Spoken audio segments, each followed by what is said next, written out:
Do appreciate you. I just realized I was muted as I was going through all of that. Thank y'all for being here, everybody. Welcome in, welcome in. We surely do appreciate y'all being here. How is it going? Hope that y'all are having a fantastic Friday. It is that day again. Time for some Saints and Sinners. So, folks, who are you? What do you do? And who are you playing? Jihan, you start us off this time. Hi, I'm Jihan. I'm playing Nirvana. He's a very nice guy. You know, he's the sniper of the operation. You know, the sharp shooter, so to say. You know, he gets in a lot of trouble, but he's worth it. You know. Very good point. Okay, awesome. Thank you for being here, Jihan. Much love. Soul. Hello, everyone. I'm Soul. You can find me everywhere online at Souls Rolls. That's Twitch, Twitter, and that's ROLES, as in multiple different things that I do. Tonight, I'll be playing Balam.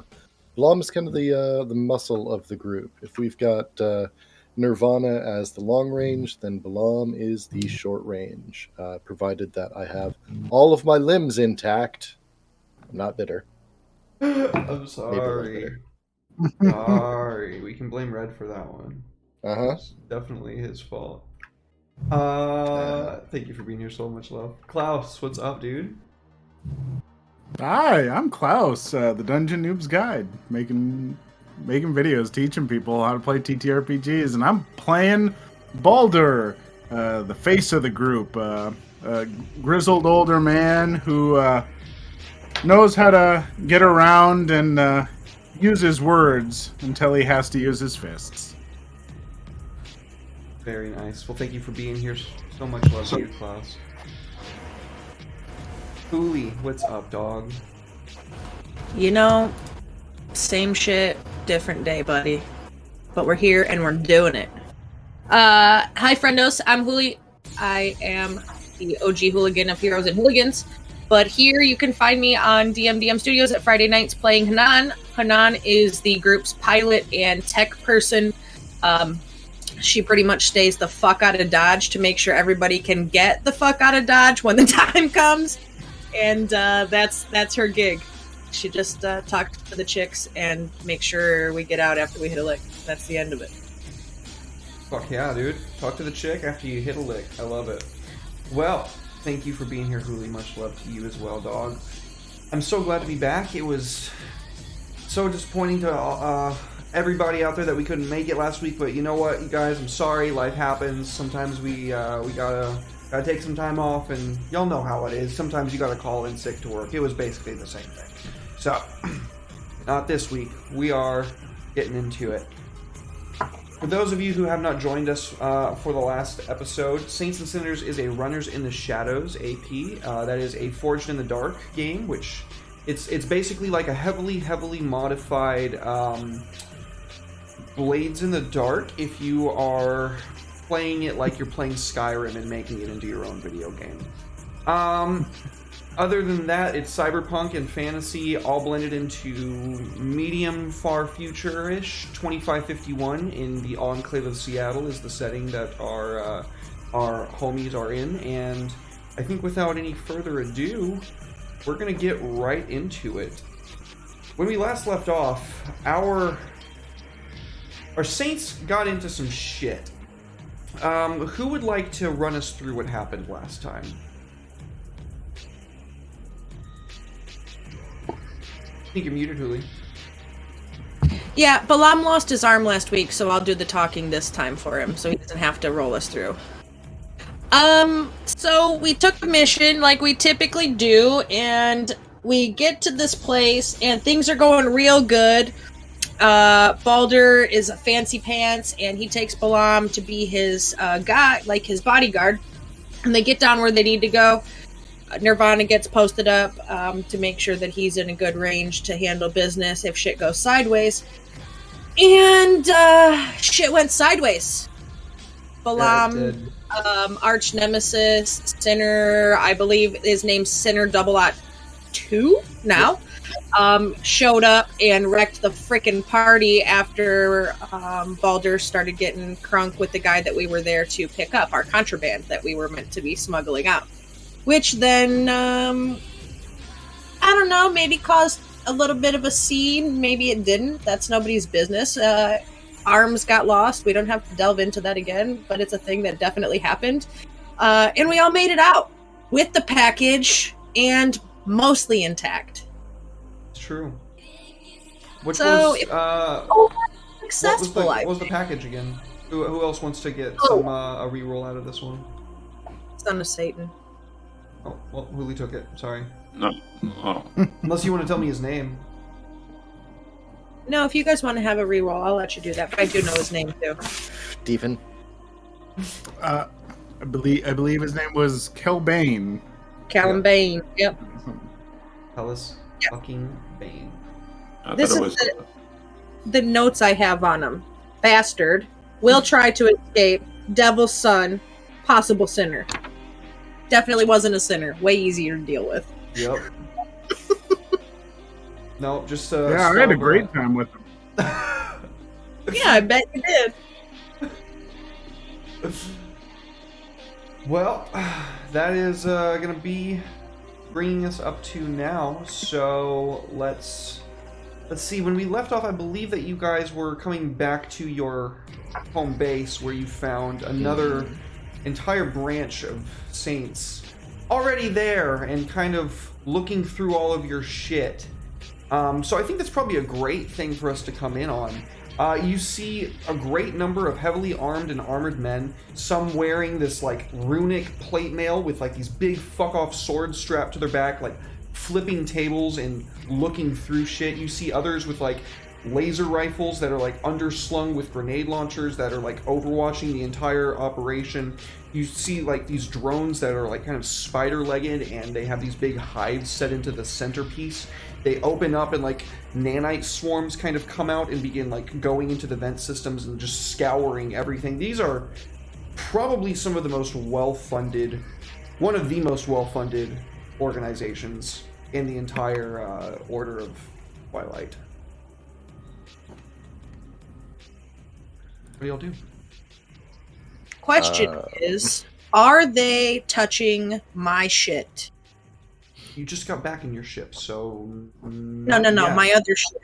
No, Oh, my other shit. definitely, yeah, because your homie wasn't there to keep him away from it. He just got back a little bit after you did with Balam. If nobody else has an immediate reaction, I do. Yeah, I'm busy trying to not die from having an arm ripped off. So that's occupying my attention right now. Yeah. All right. So, Hanan is initially calm until she sees people touching her shit, and then she very quickly becomes not okay. Hey, Chingado, hands off the fucking merchandise. What are you doing? Who are you, and why are you here? There's this robotic voice that like chirps and wallops inside this man's throat as he speaks up and says, "Step back, we will shoot." And he levels his rifle at you, as do multiple other people throughout the entire like hollowed out subway car or subway terminal. As you kind of like take all this in at once, there's a man in a very sleek black cloak that kind of like walks out from behind one of the older abandoned cars that you are used to keeping all of your like tools and what have you that you work on your engines with. He comes out with like his hands dirty, he's like cleaning them. Clearly he was like looking through your shit. And he goes, "Stand down, that will be quite alright. There's no need for that here. We're amongst friends, aren't we?" Nirvana's. friends. No, go ahead. Well, Nirvana was going to comment, nano machines suck. He looks to you and says, "Is that so? I find that they're quite efficient.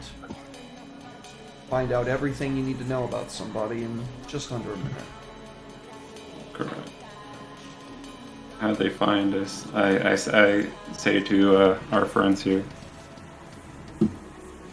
Well, they're from the same organization we are. I assume that they have abilities to do such, Nirvana. It was quite easy to track your friend here when he left this place. He left a vapor trail the size of a bus. Our drones up above found it quite easily, and we knew that if we just came here and started looking through, you'd eventually come back. Is there any particular reason you are looking through and doing this? You just gave up one of the only assets that exist. Hold very important information to me. Baldur, is it? Yeah. I can't do anything in Puyallup. It's protected territory. Ergo, you took my intel.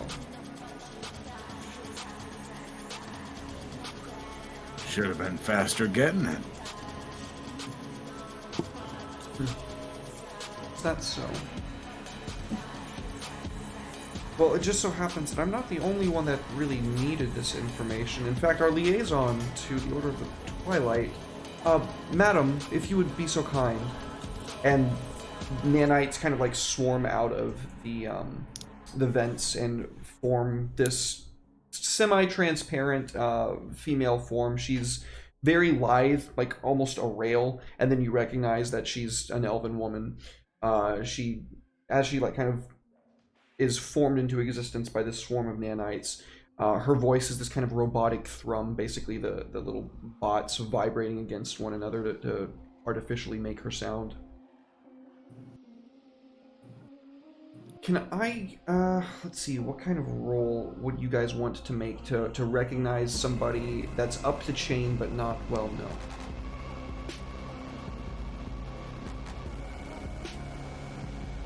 Would it be a study?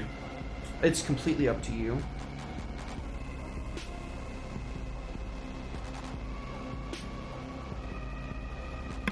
Don't look at me, guys. I'm making no rolls right now. Like, I got No. Rest, buddy, rest. Sleep it off. Best you can. Balam? You're a little fancier than Nirvana and I. We tend to hang out in places like this because, you know, fancy pants isn't really our gig. Who's the dude in the suit? I think you were talking to Baldur, not Balam, correct? Baldur. We got the B names to confuse you. I'm like, I just said, don't make me roll. You're like, no, rest. But No, before you do it though. No. I meant I don't know. Could I make like a consort? The people I'm Sure. consorting with, stuff like that. Do you feel like that? Yeah. Maybe there's something there. I don't know. How well you've consorted in the past with the chain of command? Yeah, sure. Hiya. Not well. Not well indeed. So To unfortunately, be fair, I come from a bad background, so I might not care about them as much. yeah, I think you're probably better connected with like the underhanded, like especially from what you told me with your character. You're a bit more connected with like the underhanded aspect of the Order of Twilight. Your organization does more shady dealings with the underworld. Does a bit more like mafia type work insofar as like controlling areas and locking them down. I don't know if that would have put you in a position to know who this person is. Oh, hey, I bet I could pull it up on the interface. I could probably search through Databank. I'm pretty alright at that job. Yeah, everybody can make this roll if you want. It's not going to be just one person. A partial success. Yeah, I got a 5 and a 4. So you've certainly heard of this elf before. She goes by call sign Aurora. She is not a saint because she is like outside of the realm of actively running the field. She's adjacent to the director level. Nobody really knows what she does. It's a very hush-hush thing, and it seems kind of like the position was created for her, and is what some people like to say. But those people are kind of assholes. And also, it's certainly more along the lines of there wasn't anybody before her that was like a representative of non-humans, and she has kind of been a symbol of that in the organization. Again, nobody really knows what she does, but they know she's important.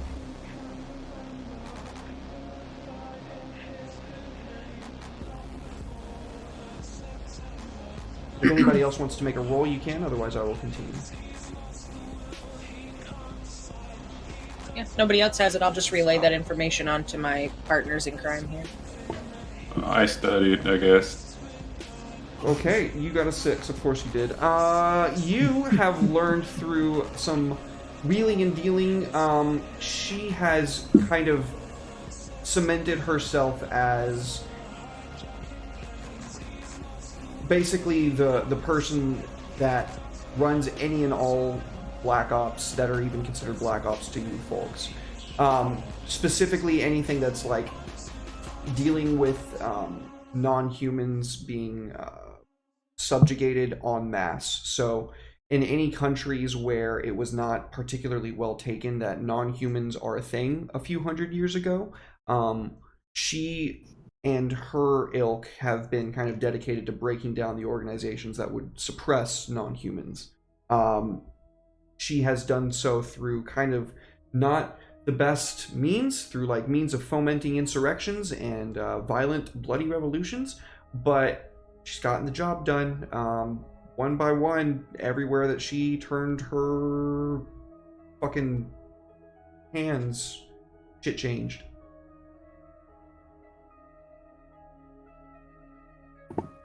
So she knows about the deal we just did with the Devil's Son.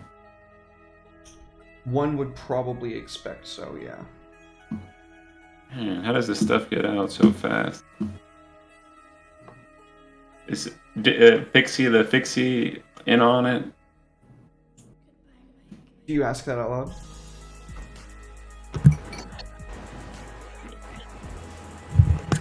Yes. He says, that's a fine how do you do. No, your fixer is clean. He had no idea what she was getting you into. To her, this was just another job that needed doing. It was a rush one, but it was just another job. You can't blame. Oh, you can't blame us for this. You should have told us this was happening. That's where you're wrong. You see, that operation that you disrupted was 6 months in the making. I've been working with Wendigo here in Canada. And after a very long and arduous investigation, we finally pinpointed where we could sting. And then you and your lot came in and fucked it up in 30 minutes. What do you have to say for yourselves? I think we did a pretty stand-up job getting your 6-month operation done in 30 minutes, don't you? Yeah. Maybe don't take 6 months next time. Who do you think set the stage for that night? You might have swept in and done the easy thing. But we set up for his security to be down. We set up for the other sinner that was supposed to be there to be gone. It's been a lot of lives and a lot of resources. And now you've given that asset that we were depending on to a people that we cannot touch. I mean, all you gotta do is make friends, man. That's all you gotta do. Just make friends. And information becomes more available. Am I not right, Baldur? Yep. And look, you go around keeping stuff like this quiet for 6 months and then you act surprised when something happens. That's not on us. You want to keep it secret from us? Fine. You want to set your little secret operations? Fine. But if things go down and you want to blame us because you didn't prepare for that, that wasn't us. That was you. Either way, this is a conflict of interest between our organization, and it's going to look awful on the director's desk on Monday morning. Okay. He's going to tax your organizations for it. Regardless, you are involved. He's not the kind that puts too much thought into it in that regard. I have a deal, and it looks like you could use it. Instead of losing resources in your organization, how about I help you folks out? Scratch my back, I scratch yours. And then we forget all about this. Literally.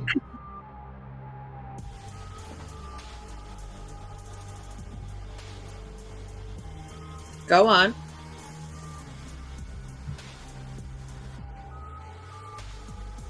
I can tell that you folks lack the equipment here that would help you do a bit more. You, for instance, she looks at Balam, could really use a hand, I can tell. This... Oh yeah, I just flip her off with the other hand. This fine machine looks like it couldn't get you in and out of a spot unless it depended on the same resources as burning fuel. I can't imagine any amount of combat would see you off very well in it.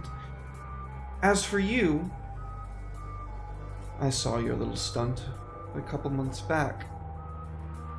That VTOL almost took the crane out from under you, and you almost fell to your death. All a part of the plan. And Baldur, I have something that would be, I think, of particular interest to your organization, and I've been holding on to it for just a moment such as this. What I have is a Tear Freya. It is an Arcanatech piece of equipment, and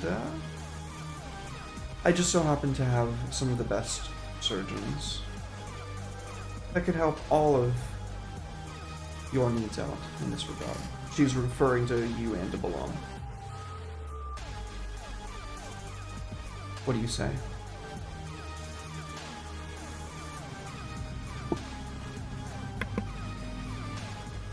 What's the hook? Drabs with the tier 3 resub. Thank you so much, Hey. dude. Oh my up, god. buddy? Much love. Thank you so much, Drabs. It's not going to be a particularly fun assignment. There's only one more person that knows what Kellis Bane knows, and it's his ex-partner, now held in Tartarus, a few dozen miles off the coast here. Andy with the biddies, thank you. Thank you so much.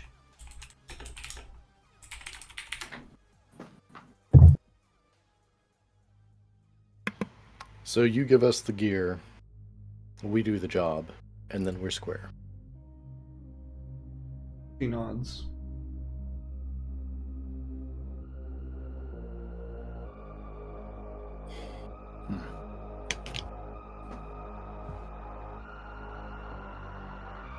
I'm gonna look around at the rest of the crew, kind of get a feel what people are thinking. I'm thinking she's a pinche pendejo for talking shit about my VTOL. That's what I'm thinking. She knows too much. And I'm also thinking, how did the Fixer not have this information, and why are organizations not communicating? That's what I'm thinking. I really want to know why they're here in our place after we did a job that was brought to us by a Fixer of their organization because they couldn't get their shit together. I mean, Okay, a back in couple things to clarify there, because those are very good points that I would want clarified if I was in your position. Out of character. Fixers are independent agents, for one, so Vixie is not their fixer. Vixie is a fixer that normally works with like shady underworld like criminals, but is kind of going legit by working with you guys. And then the second thing that you brought up was organizations not really talking to each other. That is par for the course. Is shadowy shit. You guys working together is a very rare thing that ever happens for multiple saints to come together, multiple organizations to come and work together. And she's kind of like an external organization detached even from the sainthood organizations. So just to clarify that, go ahead. still she's a bitch and a half for talking shit about Supe. That's fine. Just saying. No clarification required there. She's just kind of a bitch. She's kind of a cold bitch. I think Baldur is going to be like, as she's talking, taking out a cigar, takes a long drag, and just kind of blows the smoke in her direction, smirks and says, I think there's a lot more to this than what you're willing to say. And I think some of this is you just trying to save face. I think some of this might be that you want us to do a job because your 6-month crew can't handle shit. But I think we get some stuff. We do a job for you, you get some stuff. Everyone's a little bit happier, so if this is how you gotta ask, sure. You see the slightest smirk play on the side of her mouth. Like, you just got her fucking pinned perfectly.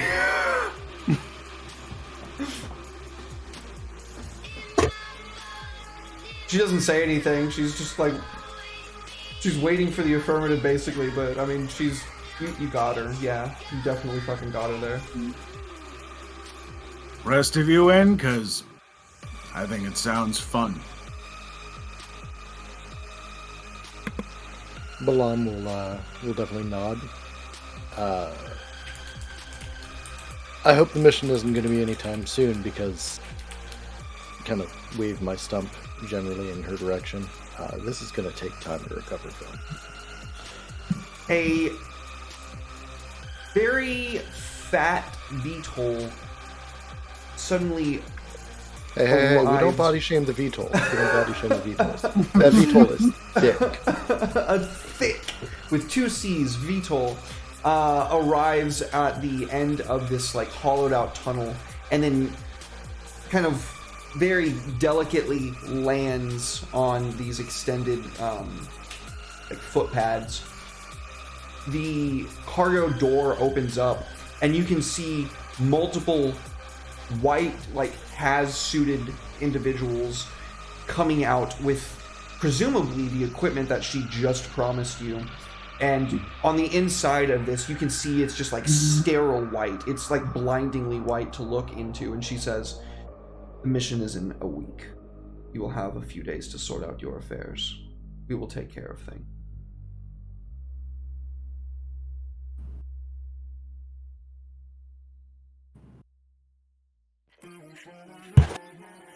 1 week. You think 1 week will be enough for you to get your new arm up and working? Oh, Do I look like a doctor? Well, she did offer. I mean, even though she's a bitch, she's hot, right? Like, she's a pretty hot elf, pretty lady. She came in and she said she would help you fix it. So I'm going to trust that she's going to stick to her word, and I'm going to look at her like in a very serious, you're going to fix this shit right now kind of manner, right? Like, Okay, look, the last time I had anything to do with a hot elfin chick and knives, I was 2 weeks out of commission, and that was in college. well, we can Eiffel Tower to make things a little easier. I hold up the stump. You know what?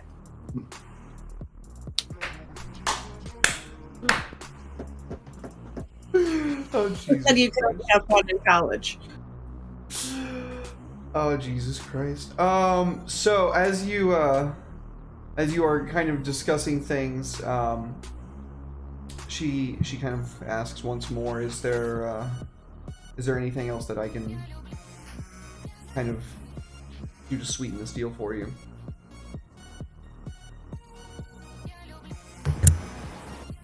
I mean, I could think of a few things. She kind of looks away, like that just didn't even register with her, like just went like clear over her head, like she just did not even.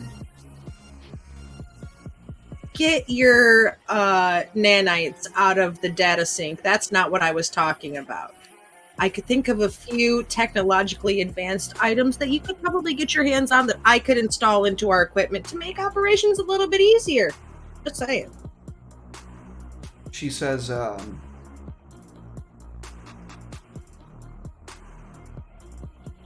name one thing that you'd want to bring with you into one of the most secure prisons on the planet, and I'll see that it's done. Oh, you could bring me a thumb drive with all of the codes so I don't have to spend 20 minutes hacking. That would be fantastic, but I'll let my friends also elaborate. What do you think, guys? One thing that we could take with us? Yeah, I was thinking about that too, like a master key. Yeah. Either that or another ghost. I could take a ghost injector so that I could run through the code without being detected. That would be also helpful. I can arrange for your gear. I can arrange for one more thing to be added to that, is basically what... Okay, sorry, I didn't mean to cut whoever was about to start talking on. I know you're good.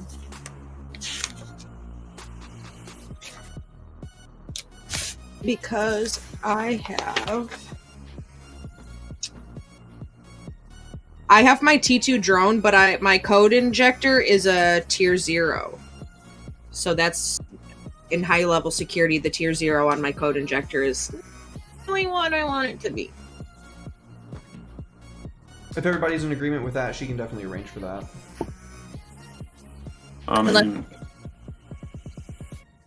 Go for it. What are you gonna say? I said that sounds good.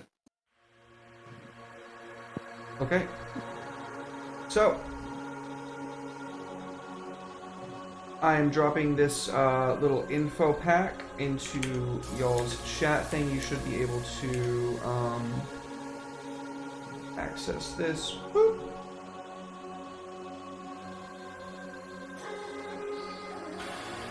There you go. And that is pretty much what she is giving you. So to kind of explain it to the chat, she's giving you an Argentech Auto Machinery Balam, which is basically going to be a tier 4 upgrade for your arm. It is a gene mod. She is giving you a laser cannon and micro laser batteries, Hanan, for your VTOL. For Nirvana, that's a T2 upgrade to your weaponry, which is pretty significant when you're talking about weapons that huge. River claw mounts for Nirvana. I feel like Santa Claus right now. Which is T2 cybernetic upgrade. Your legs now can count as a free melee weapon that you always have with you. It also allows for a free quiet weapon that you always have on you, and it allows for climbing on walls and ceilings. And then for Baldur, they have a very special artifact called a Tear of Freya. It is a T2 Arcanotech device. It analyzes the personality of whoever you're talking to while you're having that conversation, and provides real-time feedback and notes on how you can press into their psyche. It was first made for therapists and then outlawed because it made them too good at their jobs, and people just ended up being a broken mess way soon. Love it.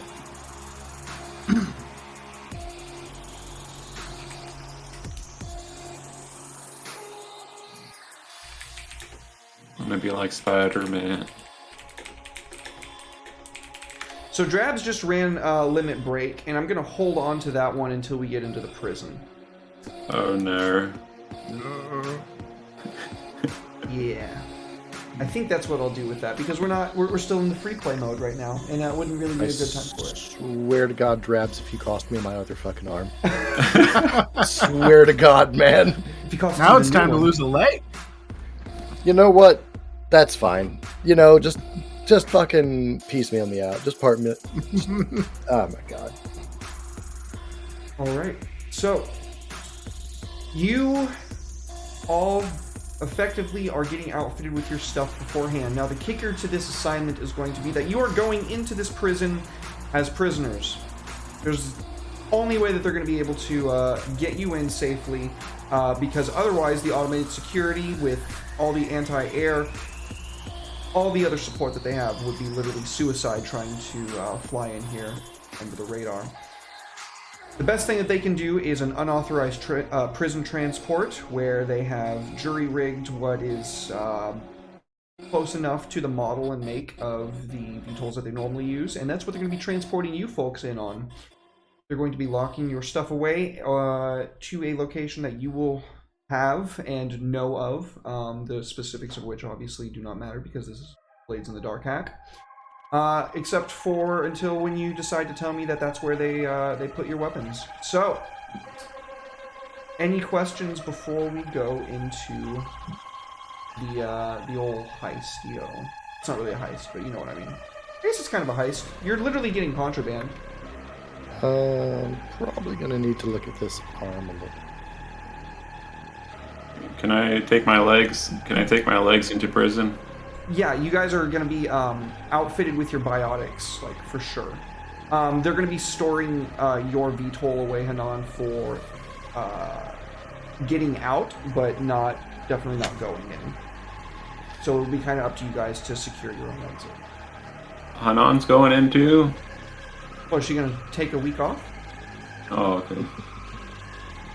It's the first time. Hey, I want her inside where she can do some good with us. So, Derek, maybe I'm not familiar enough with the system. I see it's tier 4. It says 4 o'clock LTP, Gene mod. I'm not tracking what that does here. Is there a page I can look at in the meantime? I believe in the back of the book 279, I think is where the 279. I think is where it starts. I could be misremembering though. Is where it starts going into biotics. That would be dragons, and while I'm excited about that, perhaps not. Yeah, no, not that one. Aw. I don't know why I remember that one. Uh-huh. Yeah, of course you don't. Anyway, let's see if I can't help you find this real quick. Cybermancy, shell characters, gene mods. You find it? I don't know. Like, I don't exactly know what I'm looking for. Effectively, what gene mods are is like the highest level of bionics that you can get. Okay. Next to Arcanotech. This would just be like an asset that I could use on a feat that's using that Limigus. Yep. Cool. It's a free extreme effect, basically. Nice. We'll have to look into that later. Alright, let's rock. Alright. Yours functions the same way, Balder and Nirvana. Your bionics are basically like a free asset that you have at your disposal. You can be like, I'm using a tier of Freya in this conversation with this person, or Nirvana, you can be like, I'm going to be using my my claw legs to, my General Grievous legs to get a better shot. I literally did think of General Grievous in that cartoon Clone Wars version when I thought of those things. I was like, that's pretty cool. I always liked that cartoon. Anyway, I guess we see, the next thing we see is a prison transport, unless you guys have any other questions. I do have one question. What's up?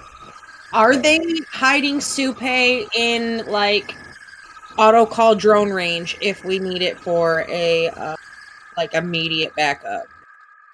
They're going to be basically hiding it in the parking lot. So the people that, like, commute to work every day, the guards that actually, you know, might have their own personal vehicle, it would be basically in the parking garage, which would be up at the top on Tartarus is set up like a big donut. Here, I'll go ahead and share with you guys the prison. Boop. So it's set up kind of like this big donut.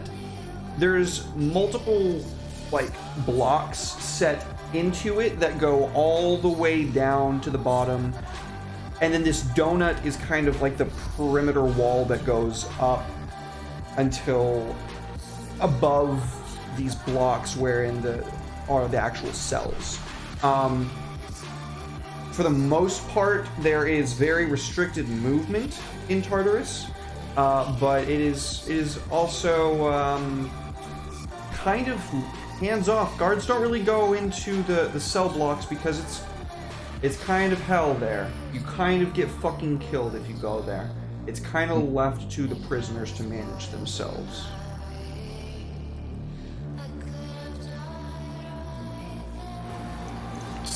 My Tartarus screen is black. Oops. Yeah. We're blinded by the light. Is that better? Yes. Ooh. That's so cute. robot art.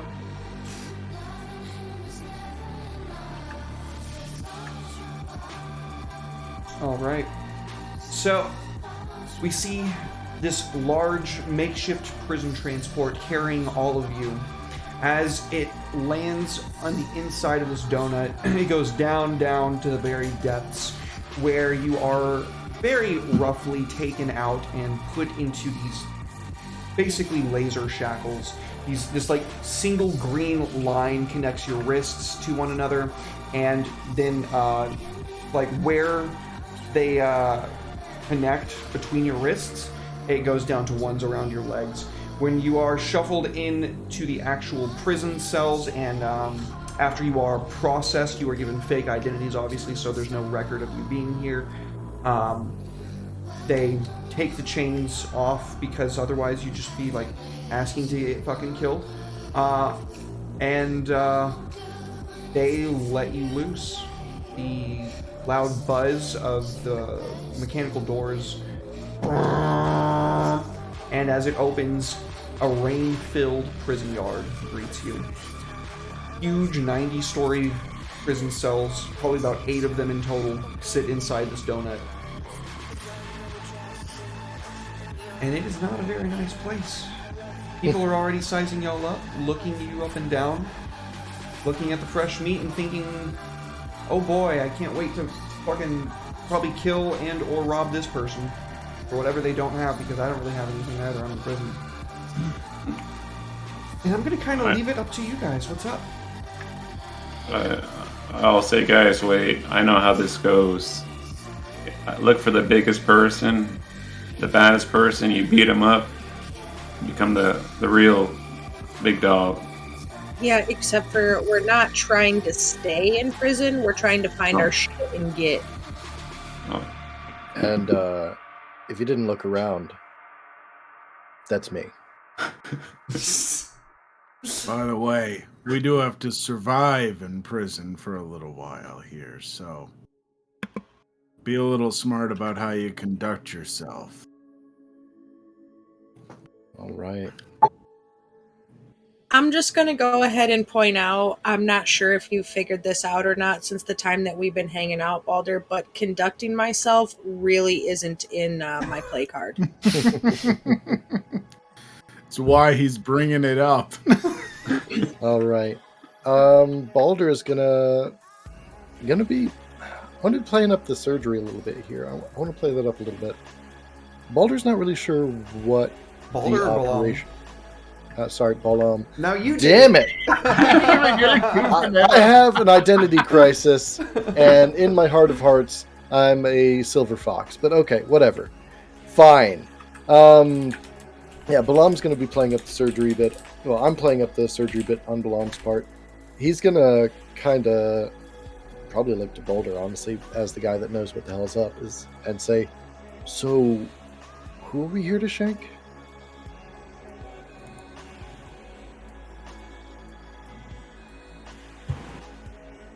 Oh, did I not put a name on there?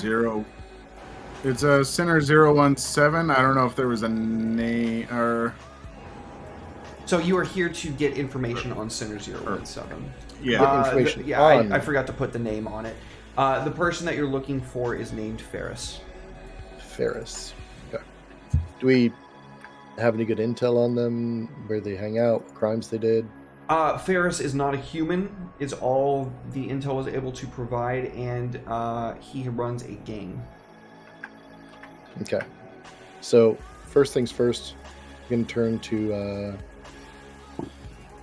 Hanan and say, yeah, I think our intel's shit. Yeah, buddy, what gave you that clue? The hot chick providing the intel or the suits that came behind her? I didn't even see the suits. Honestly, I was worried about missing an arm. You know what? I'll buy you a beer for that arm someday when we get the fuck out of here. I don't really know who the fuck it is that we're looking for, and that's the problem. And I'm a little stressed out that we don't have our gear. So can we make that like top priority to get to that? Oh, by the way, when you go for your gears, when we roll engagement. Okay. Then let's go for our gear. I'm about that life. Yeah. All right. So first staying into the prison, y'all say, fuck it, let's get the job done. I mean, our gear is not going to be big and bulky. It's probably something we can smuggle around and weasel our way around. Except for the sentient sniper rifle, but yeah. Yeah, I mean, everybody needs a friend, though. So I can't really say that, we can leave In that off, prison, right? a sentient sniper rifle. It's like, damn good friend. Realistically, It'll watch you take a shit and not be weird about it. I'm not even concerned with us having all of our gear. I'm concerned with us having communication devices in our holodecks, like our small tech gear. We can leave the rest while we gather some intel, because I think letting Baldur do what Baldur does is probably going to be our best bet before going straight to the target. I just want to have minor access to technology while we're in here. I need to scan and find out how the fuck we're going to get done, what we're going to get done after he does the fancy talking.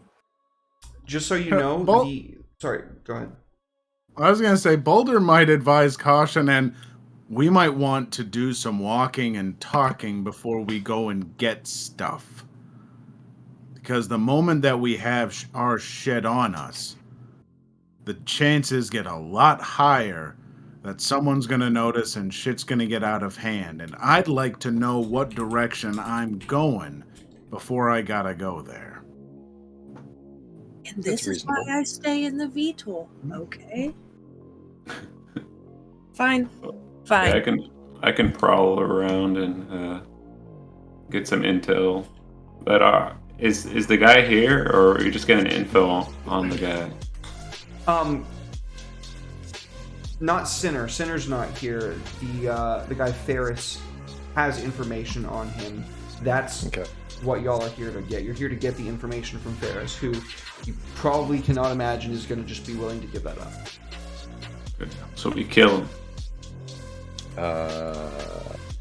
Then nobody has the information.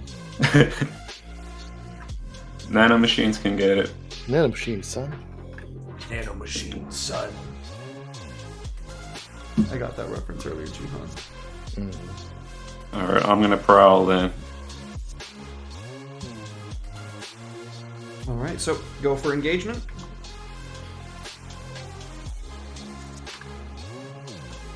We didn't say we're engaging, did we? No, I thought that y'all were going for your... Okay, you're going for recon. before Recon. engagement. I suggested we do not go for engagement Okay, yet. got I it. suggest that we find some stuff before we invite total and complete catastrophe. Good idea. I do want to just be very clear, like, with this being a biotic arm, it's not equipment, it's actually, like, part and parcel. Like, I don't have to go find a crate with my arm in it or anything. No, you have... Cool! Good news. Yeah, you have your I was arm. worried about that because I'm like, wait, maybe my arm is off in a crate somewhere. That would be important information. No, you have your arm just like Baldur has his arms, just like Nirvana has his legs and his new leg upgrades, and Baldur has his new eye upgrade. I like the fact that we're like, oh yeah, I've got my arms. Did you bring your arms? Yeah, I brought my arms. Oh, but did you bring the good arms?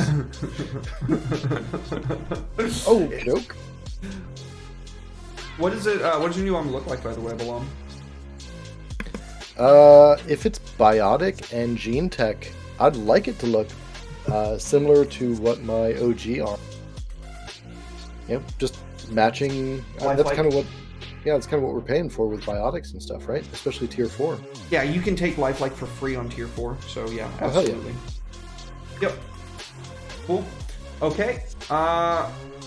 Baldur, does your new eye look weird? I would say a little bit. It's probably got, like little bit of like lines and artifacting that just make the color in it up close look just a little off, almost like glitchy. Ooh, that's cool. Nirvana, do your legs are they permanently claws now, or do the claw parts come out of the feet and extend out when you need them to?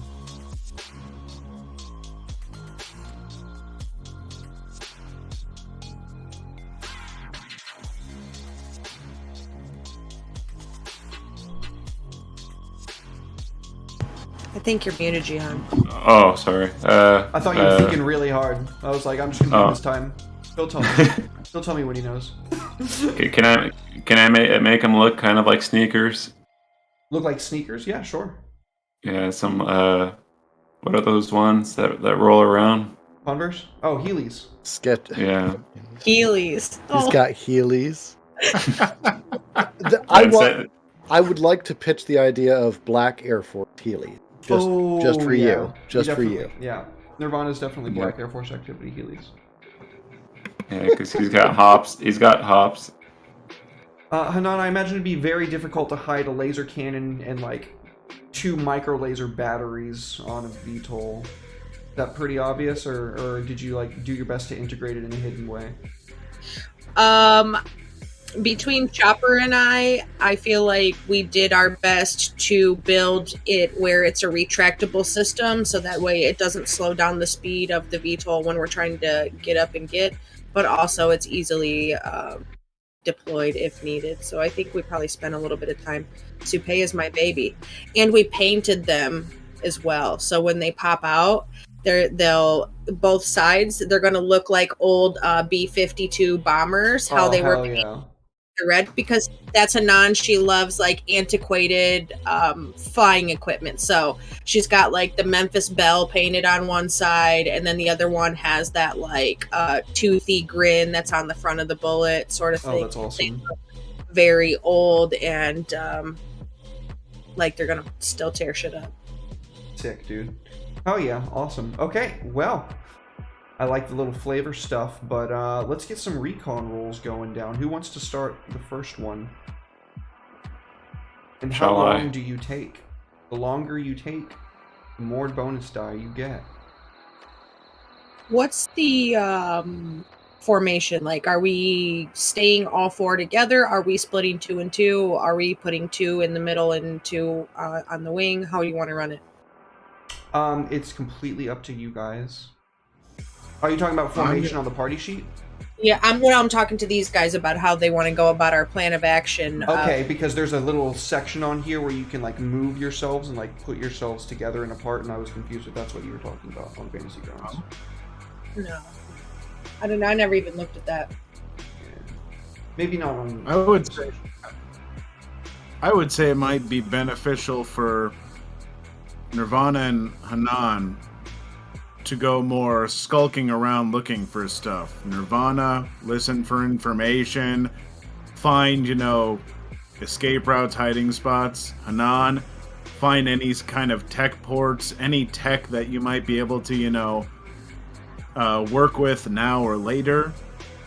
I think Balam and I, we go and interact with the yard. We start doing some deals.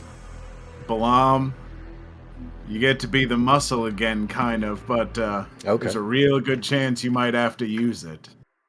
I don't mind that problem. I'll try and do a little line and get some deals flowing and some information running. Okay. Awesome. Okay, so we are in free play, so you guys describe to me the scene. You tell me what happens up until the time when the die are rolled. If it's a full success, you continue telling me, and then I'll tell you what you get from it. Whoever wants to go first. I'll be following Boulder's leads. I'll let him go first, or one of the other crew, if you're doing the sneak-in, the creep-in, or the hack-in. Yeah, I'll taper off from the group and get a look around, size up the area, look for was it intel hubs? Who knows what. Okay, so sizing up people, like prisoners that might know some things. Yeah, that way I can relay the information to the group. Cool. What role do you want to make for that? I guess prowl or survey. What do you Either think? one of those sounds really reasonable to me. All right, I'm surveying the. Ooh, double one. Snake eyes. Is that like a bad roll? Yeah. Is that a bad roll? He says, rolling the worst roll in the game.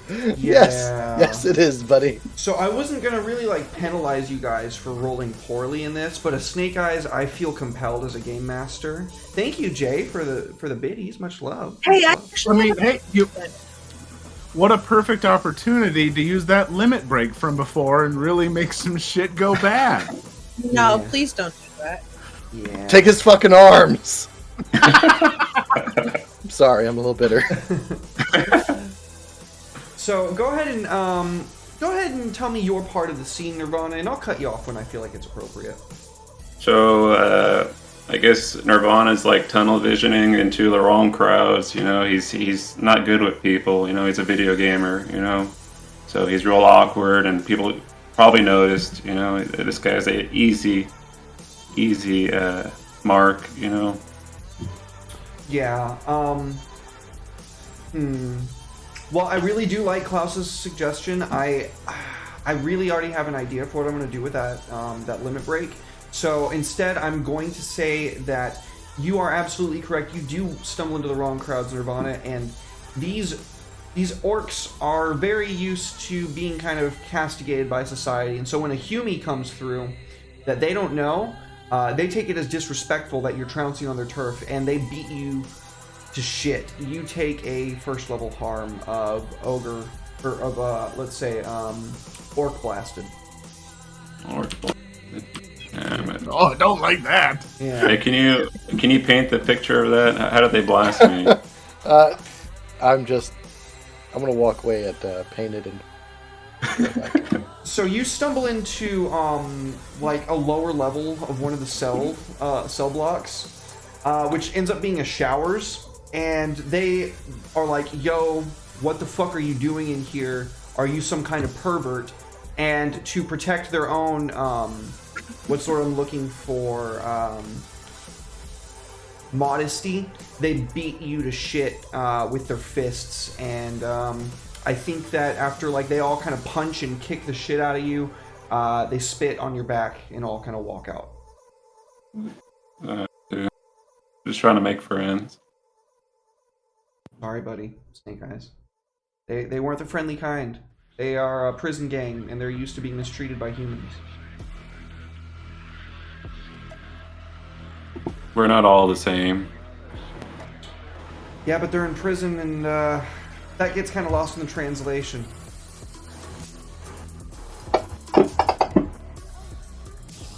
A partial success. Okay, go ahead and paint us the picture there, Hanan. So, I'm going to begrudgingly walk away from the guys because Hanan is capable, but she's very much usually the backdoor person and is heavily reliant on her team, more so than they realize. So she's a little uneasy walking through a fucking prison yard on her own with none of her items at disposal. So she's just gonna very carefully move to a wall away from people. I'm going to try to avoid crowds. Maybe one or two people might be around, but I'm going to start looking as I kind of walk the wall with my hands behind my back, whistling, you know, very nonchalantly. I'm going to look around and see what I can find tech wise, like if I'm seeing any data ports in the yard, if I'm seeing any, like what the cameras look like, where the drones are, like if I recognize the type of security drones that are flying around, anything that I could really find in that regard. So there's definitely none in the yard, right? Because that would make it way too easy for prisoners to like access doors and like hotwire stuff. But every 2 blocks, there's this kind of like triangular tower that sits between the two of them.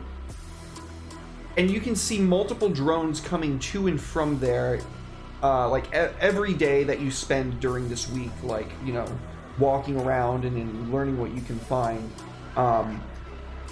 Every single one of these little radio towers gets serviced every about 30 minutes by one of these drones. And sometimes you can see these drones, just like regular maintenance drones, coming down and doing regular maintenance on like AC work and other like ducting and electrical work and stuff. And it makes you kind of wonder why it is that nobody has ever thought to hotwire one of these things when you see somebody actually doing just that. And while they don't get away with it, the drone turns around and shocks them, you notice a critical weak spot in these drones. They have no vision directly behind them. So if you are able to access something, if you are able to like use your equipment on one directly from underneath it, it would not even know that you're there. Which I do have items that make that possible once I get my stuff. Big true.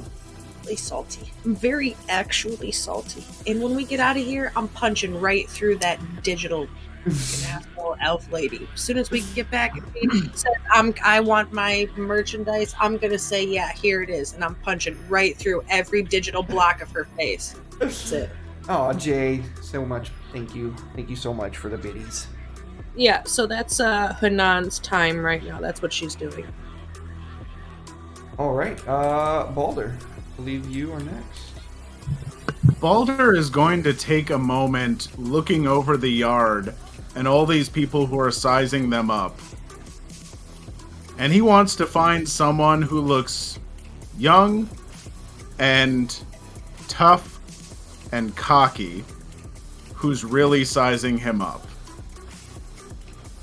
And he is going to march right towards that person and get up near their face and just say, "Are we gonna have a fucking problem?" You tell me, new blood. He kind of like chuckles to himself a little bit, shakes his head, and he swings full fucking force at this guy's face. I'm gonna even spend a little edge for my fight roll here, cause I want to lay this guy out. Oh shit! Yeah, that's a 6. And I got my nice little robotic strong arm, so he is going square in the center of this guy's face. He wants him laid out flat on the ground. Yeah, he's floored in one. He wasn't expecting mechanical arms at all. So when you like a hydraulic press just clocked him, you could hear some tendons like snap and kind of go loose. If you didn't kill him, he's definitely gonna need to go to the infirmary.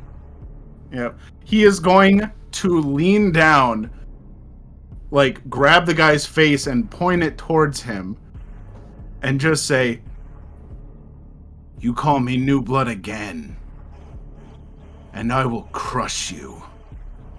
And he like pushes the guy's head aside and looks at everyone else and just says, "Everybody got that?" You see a couple of people start to move in, like they didn't like that. I think you just beat up somebody that was important to them, actually, Balder. And Balam, your instincts are telling you that there's a bunch of people who are going to try to fight you right now. All right. So I'm going to spin around and appraise this crowd that's gathering, I guess. Yeah. And They've got like pipes, they've got like, you know, broken pieces of like rebar and shit. all right, on a quick assessment, this guy, this young tough punk that mouthed off, do I feel like this was a leader type guy, or just like a brash, like run-of-the-mill line soldier in this gang?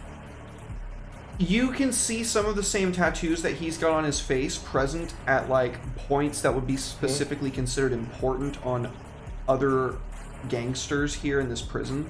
Okay. Specifically on their like where their heart is. So it would be pretty easy to say that yeah, this guy was probably a lieutenant of some sort.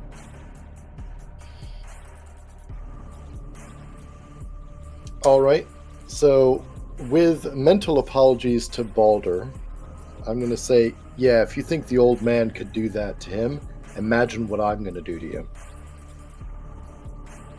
And I'll just... All right. Is there a particularly big one?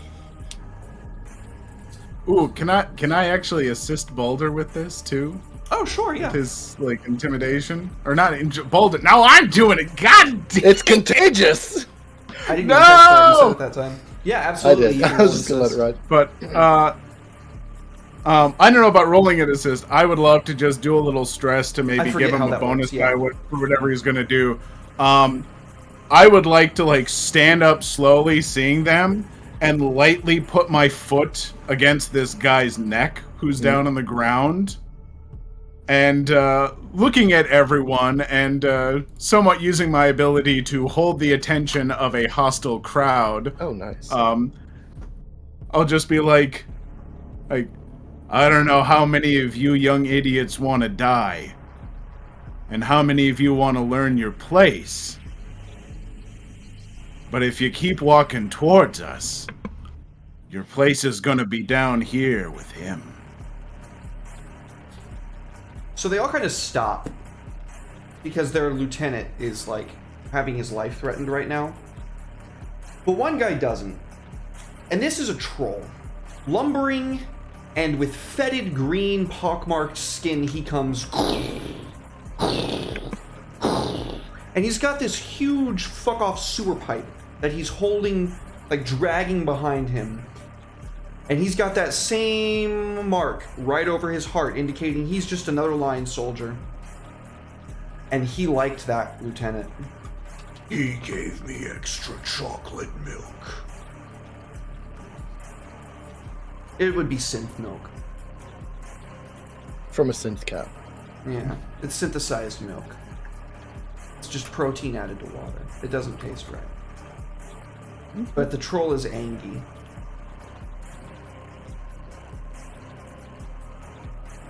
Hello? You got a friend? He points past you to the guy on the ground. You got a living friend.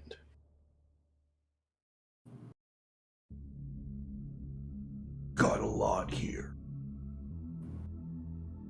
I'll just point someone out of the crowd, be like, you want a 2v1? Because this big- doesn't sound fair. This big buff dude kind of like comes out. Yeah, I'll do it. So we're in the yard, right? Oh, definitely, yeah. So I'll be like, alright, I like that. And I'll kind of twist and kind of look behind me. And with the new arm, we're going to grab a piece of common yard equipment. The old barbell. And then as I reach back and grab it, we're just going to twist across and backhand with a fully laid barbell. The troll or If the it's guy? the troll. If it's a tier 4 arm, I'm betting it can handle 225 on a bar. Yeah. Definitely. Yeah. We're just going to backhand him with a fully laden barbell. Okay. I gave you a bonus die with my intimidation assist as best I could. Hit him hard, Balam. Alright, gonna be this is great going to be... Well, extreme Fight. effect. Because you Okay. get the bonus fight, die from your extreme thing, and then you're using improvised equipment. Control, desperate, risky. This would be... I think this would be desperate. You are surrounded by a bunch of gangsters that are waiting for you to slip up so they can all rush in and try to pummel the shit out of you.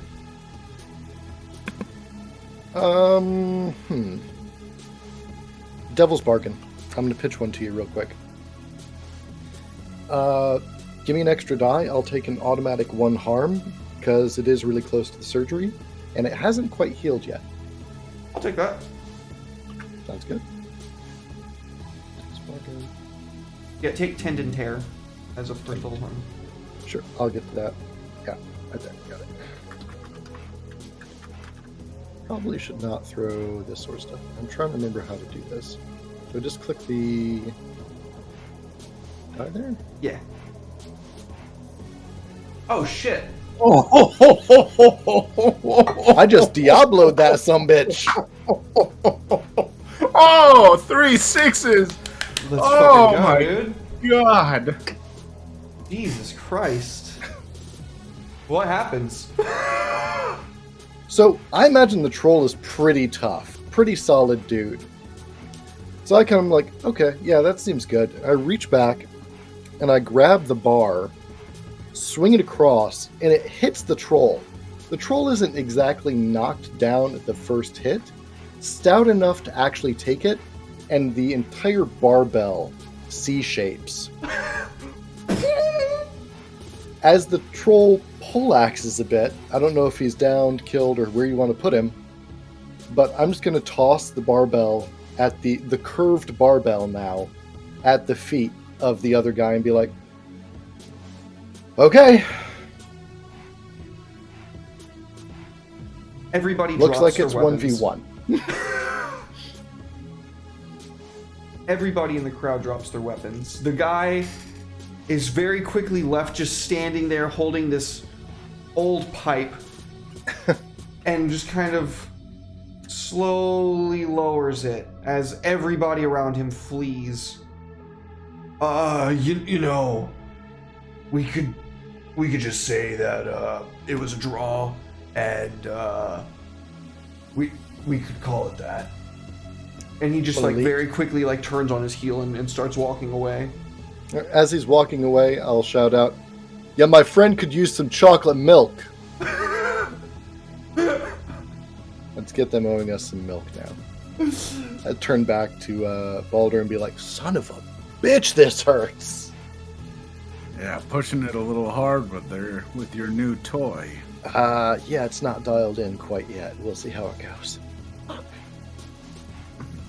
I'm gonna lean back down to the guy that I decked, who is, taking my foot off his neck. Lean down and just kind of smile at him. What was the name of the person we're looking for? Ferris. Ferris. He's gonna smile at him and be like, all right, so we're gonna have a little chat, you and I. And you give me the information I want. Maybe I slide a few hits of blue coke your way. His eyes kind of go wide for a moment. You can get that here. Get it here. I get whatever I want. Ferris. Name ring a bell? Yeah, I know him. Runs the Underhive. How do I get there? You don't want to get there. Place like that, you don't come back from. He puts his hand on this guy's lower jaw and starts to squeeze a little bit, stares at him, and says, did I fucking ask you if I could go there or if I wanted to go there? Give me the fucking information. You notice that his pants aren't just wet because of the rain now, and he's whimpering. He says, "The Underhive, it's run by the prisoners. Guards don't even go down there anymore. You'll have to kill your way down there, or find your way through the back door. I hear the kitchen's got access on the 3rd cell block, but that's locked down by another gang. I don't have any connections with them. Getting down there, I've never been. Like I said, you go there, you don't come back." That's good. See, now that's the information I wanted. You're learning, new blood. Once I get back from down there, you're gonna run a little interference for us if we need to, cause a little distraction, and you're gonna find a couple hits in your pocket. Quid pro quo. I got you, boss. Good man. And he'll get up, start just walking towards Balam, and be like, let's find the others. We got a new place to go to. All right. I'll follow behind. Try not to cradle my arm. Just play it off. And now we Just gonna- could probably get our gear and engage. Yeah, I think this is I'm when just we're gonna going walk to this cut to a one break. We're going to cut to our first break, and then when we get back, we're going to get the engagement roll going. Does that sound cool with everybody? Sounds great. All right. Don't go anywhere. Anybody are going to take a quick 5 to 10, and then we will return with more Saints and Sinners.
Welcome back, everybody. Thank y'all so much for your patience and waiting. I surely do appreciate it.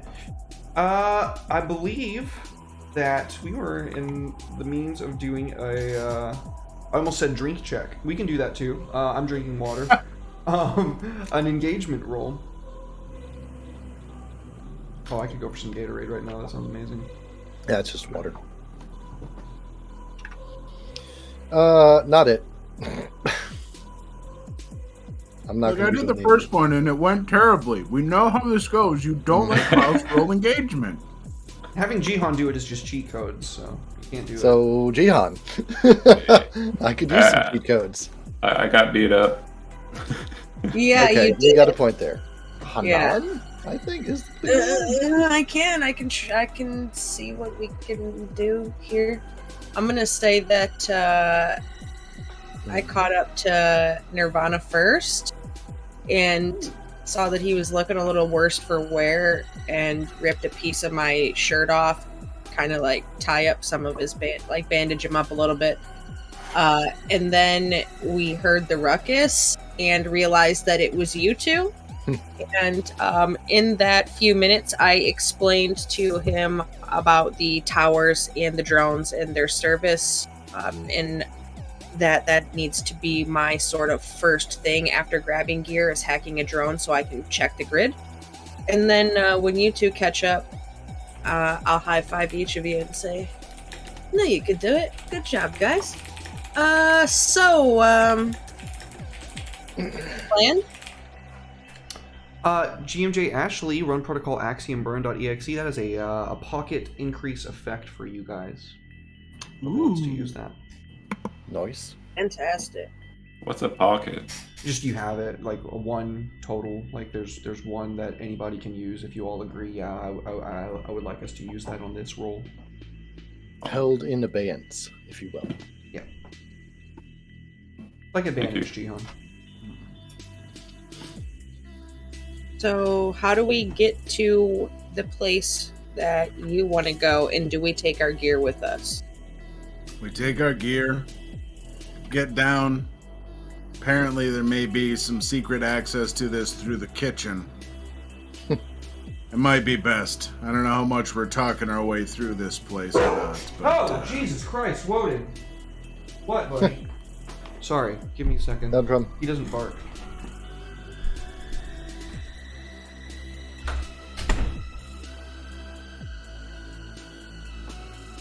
So this is where we plot against the GM. Yeah. Yeah. no. So what is our equipment loadout looking like? What are we planning on grabbing? Like, I'm probably going to go heavy armor as much as I can and try Sorry, and Natalie that. had groceries delivered. They just arrived and Woden got spooked. Okay, we got to stop plotting. He's back now. Oh yeah, no plots. I'm probably also gonna need to run heavy because if I don't, I have dick shit for nothing and what I need to have. Fair. Yeah. I'll run medium or normal because I gotta walk fast. Wait, does that affect your walking speed? Heavy does, technically, yeah. It reduces your walking speed. And in the rules it says you can only move half as fast if you're over-encumbered. Or is it over-encumbered that reduces your walking speed? Over-encumbered that reduces your walking speed. Heavy just is Yeah. real fucking obvious. There you Yep, go. heavy's Oh. obvious. It's light that makes you a little faster and more, light on your feet and everything. So, So, you know. if we're going into that place, they're gonna know we're outsiders, so might as well go in heavy, right? I mean, Tons of things we probably need to anyway. If the Ah. guards don't even go down there. I'm going to pitch the idea that I would love one of our members to run light and run either point or flank.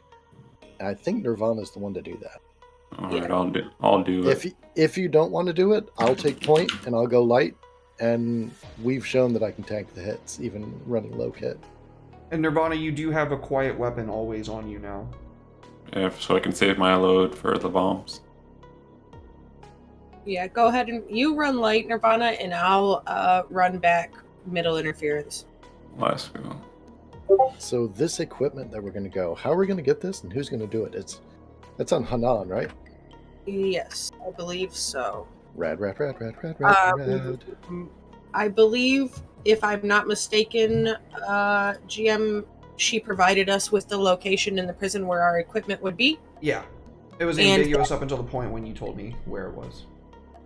Okay, so I'm gonna say that it was hidden in a ventilation shaft in the laundry room, which should also give us access to kitchen attire to go through there. Is Okay. my thought process with that I too. like it. So for engagement, here's my I'm gonna ask my party, what do you think is probably good for me, because I am intuition heavy. Oh, it's just What? an engagement roll. It's not a skill. Oh, what roll. is it? It's just what is it? It's on the crew sheet. It's a non-skill based flat d6 that gets Oh. modifiers based on our luck, our daring, our chance, and what we can bring to bear as far as resources are concerned. So there's Okay. no skill involved in it, unfortunately. Okay, so I've not done Yeah, this. This is my Oh, is first it not time. on this sheet? I thought it was on this sheet. It's my it may be Mega on the Dictator sheet as well, but it may be like in a weird squirrely place. I've noticed that Blades in the Dark tends to do that with their character sheets. It'll be like tucked in something weird, and you're like, why is it this? Okay. I don't see it anywhere. Where? I'm pretty sure you found it last time, Klaus. Do you know where it was? I don't remember. Oh no. Okay, then we'll just go ahead and roll it like a regular old dice. So, is there anything in the week interim time that you guys got from your allies to help you out in this situation? Or any enemies that might be present here? My enemy is definitely not present, but Nope. I will want to lean on my friend Dex, the street dog.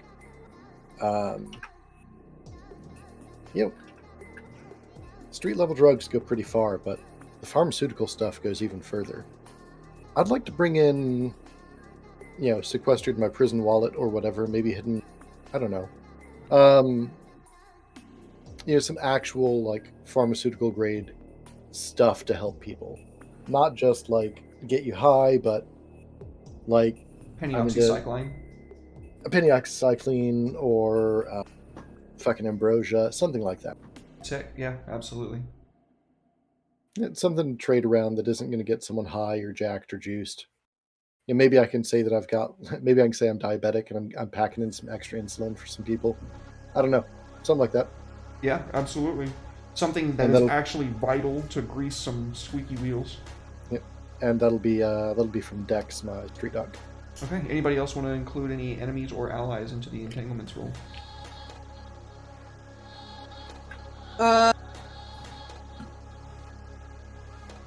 No, well, I don't think Chopper really could help us here. Probably not, unless he's got an uncle in prison here. Probably not. He could. It's completely up to you. Maybe he does. I guess, yeah. Sure, Chopper has an uncle in prison here, and that's a person that will be able to help us with something sometime when we come across him somewhere here. Cool. Very nice. Any enemies? Maybe he works in the kitchen. Oh yeah, that's great. Yeah, maybe he works in the kitchen. In cell block 3. Any enemies? I don't think mine would be here, not this place, but I think he probably would be some places we're coming up on.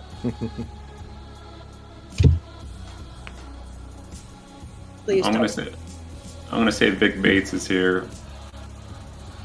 Doing time? Yeah, he got caught. White collar crime and he got sent to Tartarus. Must have been some fucking pricey shit. Well, remember, it's not how much you steal, it's who you steal from.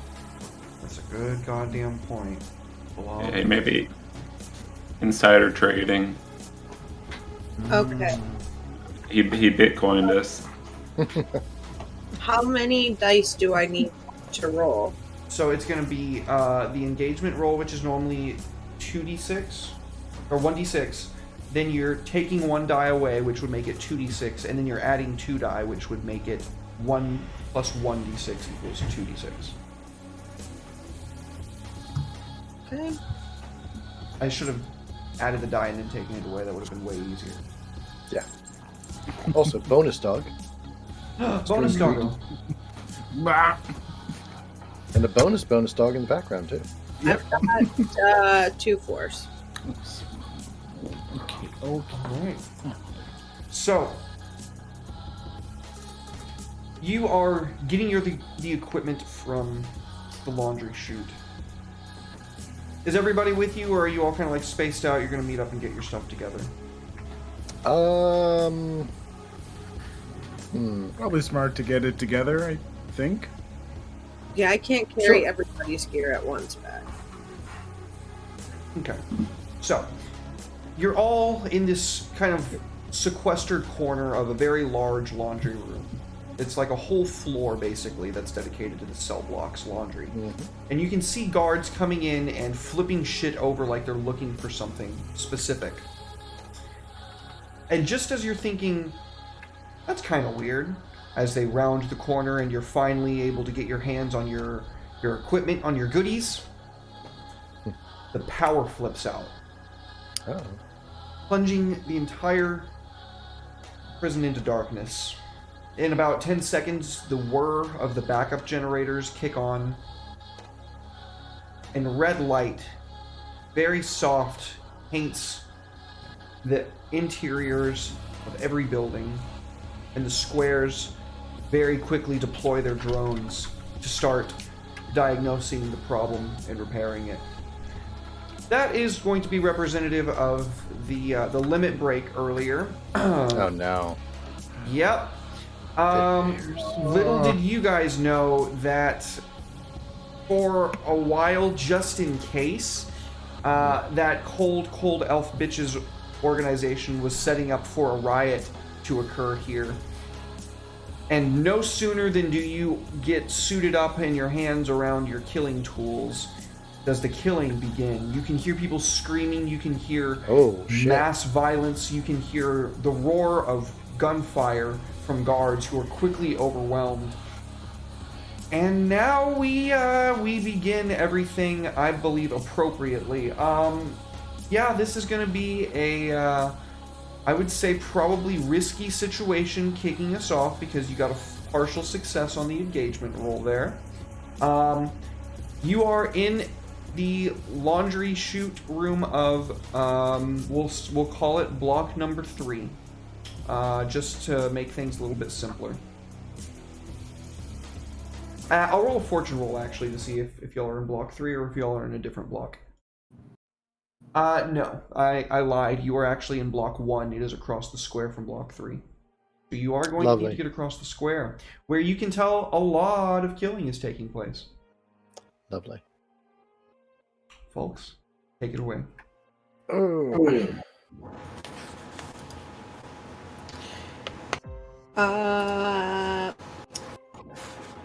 Are the drones still in the room that we're in? Good question. From where you're at right now, you could probably guesstimate that even though there's not one right now, very soon there might be. However, you can also hear security forces trying to move in en masse, and you can like see them from where you are out the window into the yard, across from where like the donut is of the wall of the interior. There's like a very large security force that's coming out and trying to shut this down.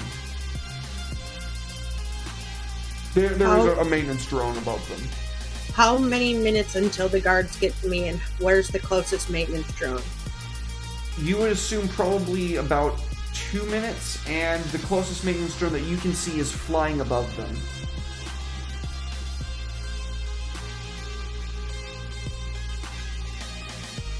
Okay.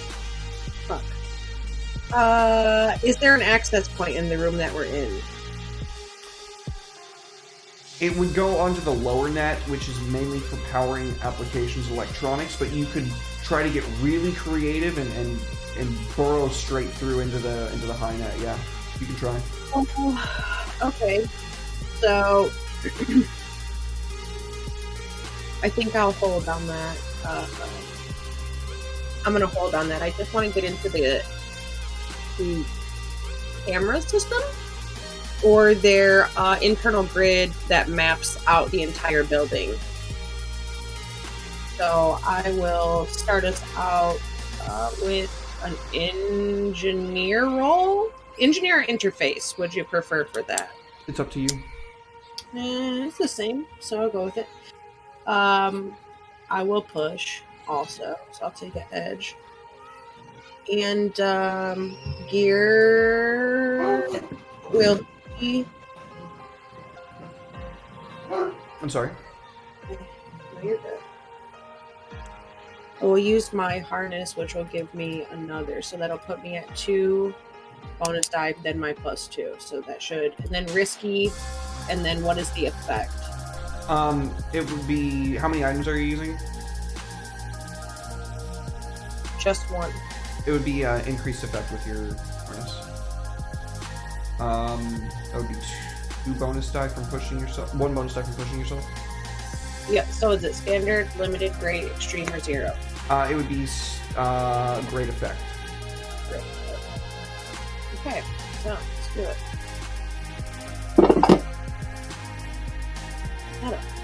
Fucking single star.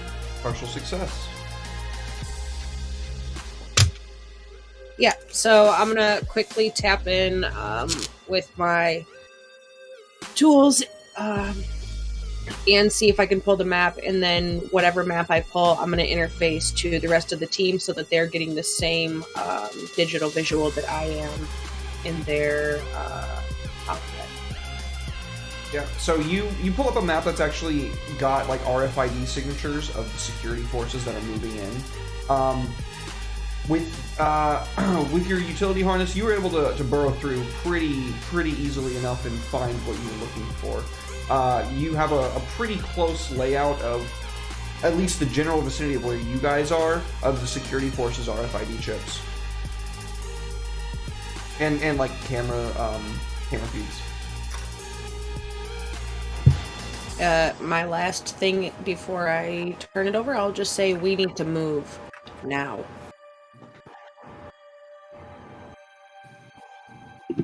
I'm gonna scout. Look for a clear path with my training pet. See if we can get through the madness. How'd you get your burb in here? Oh, he was in my my bag. 1 bag full of bird, please. Thank you. Burb was just chilling in the bag, like, oh hey, what up? He's I'm a just imagining the dead dove in the paper bag and Arrested I don't know what I was expecting. I don't know what I was expecting. he's a robo bird. Oh, he's a robo bird. That's true. I just turned the dial on him. Spy drones. You know. You just wind him up. Yeah. Shake the bird. So would that be a prowl or a survey? You tell me. I think survey sounds a little bit like it. If you're using your burb for it, it makes more sense to be survey. But if you're doing like the actual sneaking around yourself and you're just using your burb to look out, then that sounds like a prowl. So it's your call. Yeah, we'll go together. You know, you go, we go. You know. All right, give it to us, dude. So that's going to be an increased effect with your burb. Oh crap. So partial success. Oh yeah. So still in risky. Go ahead and tell us how you progress, and I'll tell you what you find. I do some whistling, you know, like some tweets, and we head out together, you know, like we always do, you know, just frolicking, flapping wings. And whenever there's like a chance of danger, you know, I'll stop, you know, and signal to the bird, make some chirping noises to catch their attention, you know. Mm-hmm. Just like a Splinter Cell night vision scene with my raccoon eyes because I got beat up, you know. Oh yeah, definitely. So you lead the party down through to the very bottom of this cell block, which is like probably 7 floors down, right? When you arrive down to the square level, you can see that the security forces are lining up prisoners in the center of this square. There's a number of very not highly armed and armored men in regards to what you guys are used to seeing, but if you're in prison and you don't really have anything but maybe a pipe or a shiv, it would be highly armed and armored. Very roughly tasing and using less than lethal rounds on people that are already compliant, and dragging them into the middle and telling them to get on their knees and put their arms behind them. They start slapping these laser cuffs on everybody. They haven't seen you guys yet, but where you need to go is directly across the square where all this is happening. Do we kill them? It's a lot of people to kill. I say we Or just not. move through. I say we just move through. Okay. It's a bold strategy, Cotton. Yeah, I've got a pitch for it. So, Baldur, can you sell something if I pitch to you? I can sure try. Yeah. So you're not wearing prison skivvies anymore, are you? No. Good. No, one of the things he would be certain to pack are his fine clothes. Here's what we're gonna do then. Over comms, Nirvana and Hanan heading above us, or do you want to fall back and move as a pack?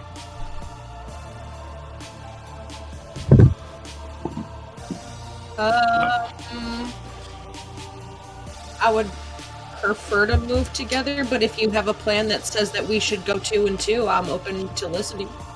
I'm fine with you falling back to my position, but we're going to need to move pretty quick because I have an idea. What I'm going to do is we're going to pitch the VIP visitor scheme. Private security for a VIP that's visiting, they need access to a particular prisoner. I'm big enough, bold enough, and scary enough that no one's going to fuck with us, and the two of you flanking will provide good credibility for Baldur to sell the pitch. But we need to move quick, or Nirvana, you got to make your own way across on your own with your own skills. Trust you to take it, and honestly, if you want to take a high position, that'll make me feel a lot more comfortable. This sounds like a crew roll. It sounds like either a crew roll or possibly a setup. I was thinking setting up Baldur for selling the actual bolstering and bluffing us across. But I'll take a crew roll as well. I don't mind. It's your roll. It's y'all's call. I'd rather keep it clean and quick, and keep it to just a setup, and then have Baldur knock it home. Okay, sounds good to me. All right. So Hanan, you fall back to us and give us some additional muscle. Yeah. Yeah. And Nirvana, you're doing over above, making sure we're staying clear. So I'm kitted up. I've got heavy armor on. I've got a lethal baton. I've got the mecha hoodle slung across the back. I'm heavy, and I am looking pissed and ready. So I tear, not jogging, but just walking directly through, shoving prisoners, guards, etc. out of the way, stating, VIP coming through, move now. I want to throw command as the setup. So I want it to look like I am one of those bodyguards that has no bullshit, does not care, just runs over everyone. I don't care if you're a prison guard, I don't care if you're a prisoner, none of you matter to me. My VIP is coming first. That's the pitch. Awesome. Yeah, give it to us, dude. Alright. Go to here. Do you have any gear that might apply? Well, looks like we're just raw dogging this with command. Position. You are walking straight through the square. You were in risky, but this is making it pretty desperate because the worst thing that could happen to you is that you could get lit the fuck up by a lot of prison guards with, like, just because it's less than lethal Yeah. doesn't mean it's not damaging. Not going to be lethal eventually. Yeah. Since it is desperate, can I pitch that it would be a great effect because nobody would have the stones to do that if they didn't actually have that backing? Okay. 2D on command. Hanan, you don't have anything for an assist, do you? You don't have any edge to spare, karma to spare, whatever it is. Oh, right? I've got edge paired up. Yeah, you want it? All right. Do you mind spending a little bit to help me out with the assist? I do not. Fantastic. And you take that, and we're gonna roll. Fingers crossed. Oh Ouch. no. Oh. If it comes down to fire being slung out, I'm going to take the hits. I'm going to put myself in, between me and the VIP. We got the pocket. The pocket. We do. Oh my god! And I have a reroll. Ooh. The pocket is an increase effect, but you could use the reroll. Yes, I will sacrifice my reroll for Balam right now, since I'm already giving edge to this situation. I'm going to roll it again. Let's see how we do. It's all ones. What is it? No. Partial It's success. partial. Yeah. The 2 was really canted on my... It was cocked, yeah. Yeah. That's cool, though. I like that it can cock it up. All right. I mean, that's better. Maybe I get lit up a little bit on the way, and we bluster our way through. Take a couple shots. I don't know. I am carrying weapons. Pistol So launching guys. Oh, okay. I also carry a medieval weapon across my back. Which Oh guy? shit. I have a giant battle axe that looks like eagle wings. Oh, Nice. sick. That's awesome. super cool. So yeah, hit me with the consequences there, bud. So you, ballsy as all hell, thrown square into this large open area where a bunch of prisoners are being gathered up, and the security forces level their guns at you, say, halt, declare yourself, which I'm assuming you don't stop and declare yourself at. And they are going to fire their tasers at you. You are going to take a second level harm of tased and confused. Okay. We're going to expend one of my armor to knock that down by 1 to a level 1 harm, and we are going to throw a resist using willpower. All right. The partial success kept it from just them straight up firing en masse at you. Uh-huh. Yeah, go just ahead. get to roll that. It's 2. Cool. Alrighty. Yep. They'll just hit me with the tasers, It lodge in the armor. harmlessly discharges off you, I guess. Well, I mean, it still stings, so I got to bowl through with the willpower, and I'm just gonna just shrug it off and keep moving. Just dead-eye them and say, VIP coming through, you know I can't disclose who this is. Move! They look at each other very confused for a moment, but they start to clear a hole. And when they do so, you can see on the opposite end, their commanding officer is holding a data slate and says, VIP, I don't have anything on here about a VIP. Baldur will march forward and everything, pushing Balam aside as if he's furious. Marches up to that man face to face and says, "You're goddamn right you don't see anything. You didn't see anything, and you're not gonna have remembered seeing anything. Are we clear?" What you gonna roll? That's a ball. I'm gonna try and influence them. Are you gonna use Boy, your I'm gonna. Yeah, I'll use my eye. Okay. Try and read this person and everything. If he's intimidated, just press a little bit further, whatever. But I'm gonna use some edge too. What position we in? Desperate still, definitely. Yeah, you're still in desperate for sure. And you effect? The effect, you're using your eye, that's going to be an increased effect to great. You guys also have that pocket increased effect if you want to use it. Let's save that. I've already got it increased to great, so I'd like to save that for a worse situation. All right. Oh, please. There's a That's a crit, baby. Hell yeah. Tell us what happens.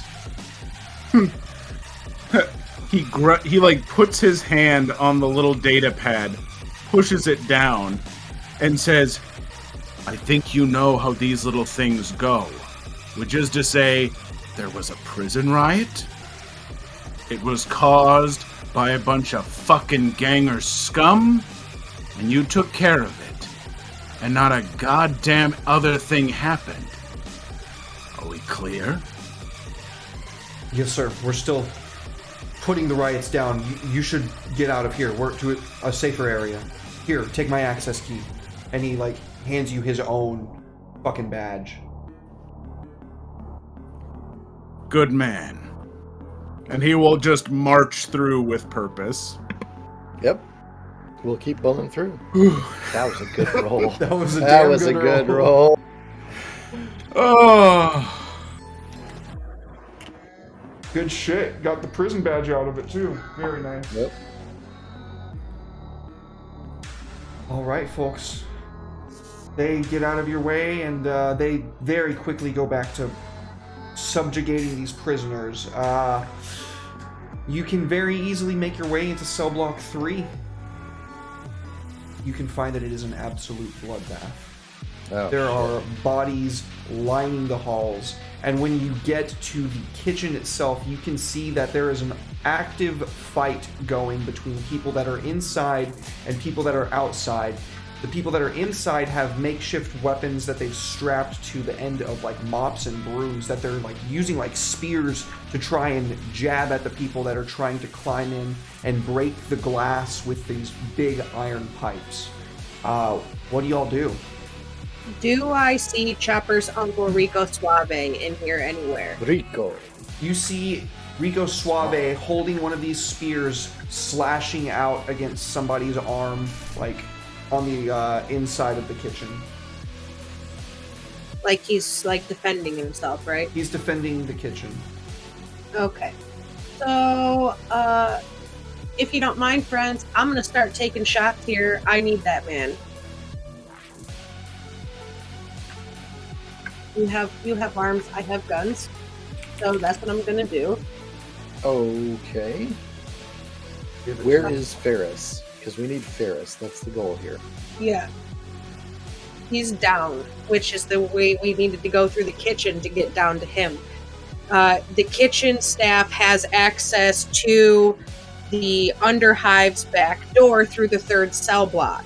So we need Rico Suave's information because he's kitchen staff to get to the door to get down to Ferris. So I need Great. a guy trying to kill him to go hasta la fucking bye-bye so we can go down to Dirty Boy Town and get this fucking Ferris man and get the hell out of here. Good? Sound great? Sounds terrible, but let's do it. All right. So, the guy that's like wrestling with Rico, that's like trying to hurt him and he's defending himself. The first one, I'm just gonna pull my pistol from my side. I'm gonna use that for my item there. My mouse will do a fucking mouse thing. I'm also gonna take Edge, and I'm gonna roll Finesse to see if I can just cherry pick the guy off. Just quick and easy. Give it to him. So what position we're in? Still desperate or risky? No, you have improved from that. You are in control now. Hold, okay. And the effect? You are using one pistol, so that is going to be great. Okay. Are you effing? Partial Partial. success. You hit this man square in the side of the head, and he crumples. Is this a laser pistol? Is it ballistics? I'm gonna say probably so, yes. Which one? Laser, probably. Laser pistol, yeah. So it just cooks instantly. There's a little and then and he crumples to the ground. The rest of the men that are standing there with pipes quickly turn and look at you, and seeing you like holding the pistol out, like with it still smoking, they drop their shit and they run. You can see, however, that shot triggered something, some internal system that came back online. And I'm dropping a clock Nice. and adding 1 to it. Oh.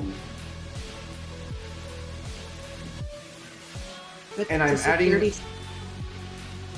The second clock is the one that you guys need to progress.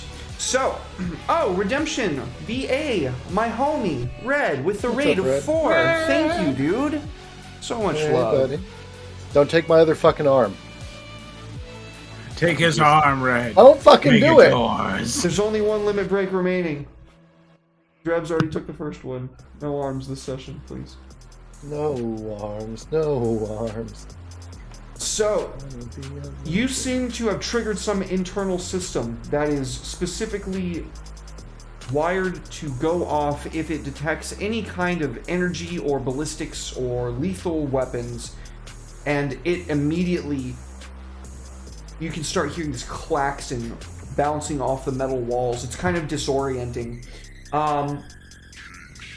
And you can see some security drones being deployed.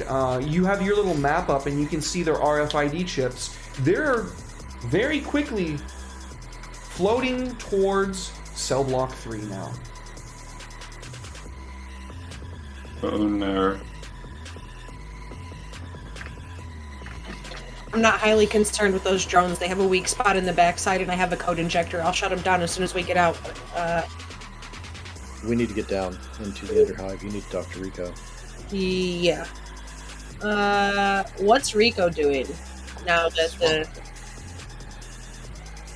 He is holding his spear out, looking at you quite terrified before he... Have you ever met him before, or does he know you're coming? No. even? No, but once I'm fully geared up on my jacket, I have patches on my jacket, and one of the patches is from the same neighborhood where Chopper and I grew up in. It's our old, like, you know, Lowtown gang that we were in before we went off to the military and got our fucking shit together. So he would recognize that as something that he knew from the block and would probably not be as intimidated, but I would have never met him in person, no. I think that would be enough, actually, for him to, like, when he sees that patch on you, he kind of, like, drops his spear a little bit and goes, Dios mío. Is that Penelope? Shh, yes, but no, it's Hanan. Don't, my friend. Hey, yeah, Uncle Rico, we need to get down to this place, the Underhive. You know what I'm talking about? No, you don't want to go down there. That is No, a we very have- bad place. Chopper, if we don't get down there, Chopper's in a lot of danger. So I really need you to tell me how to get there and how to get there as quick as possible. Security is incoming. There's a hostile foot patrol incoming, and it's about, I would say, 25 clicks out, 25 You're feet using out. words that are... I've never heard anybody talk like that before, but it sounds No. serious. Okay, come in. He opens the door for you guys and then closes it behind you.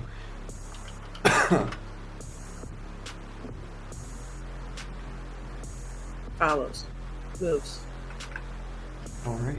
As he like leads you down into the back, you can see this like old iron cask.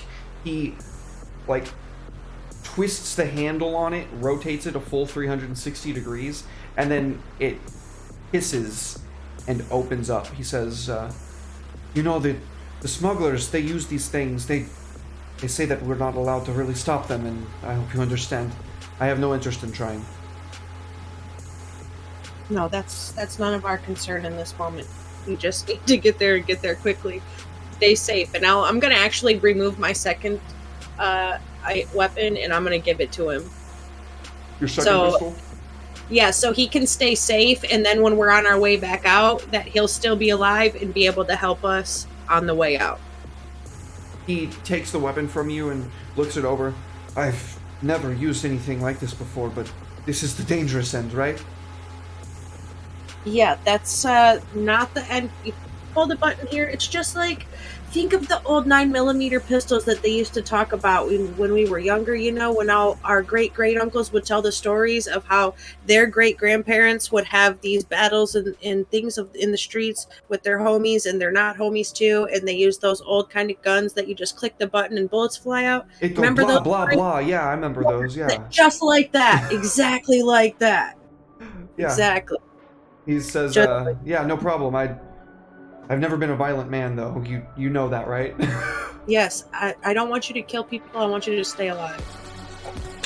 He nods his head. Different. I'll stay alive. And when you see Chopper again, you'll give him my best, right? Of course, always.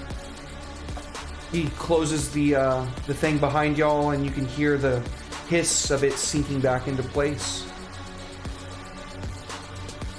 And as you follow the passage, it leads you to this large expanse, this multi-caverned, like, with all these branching pathways.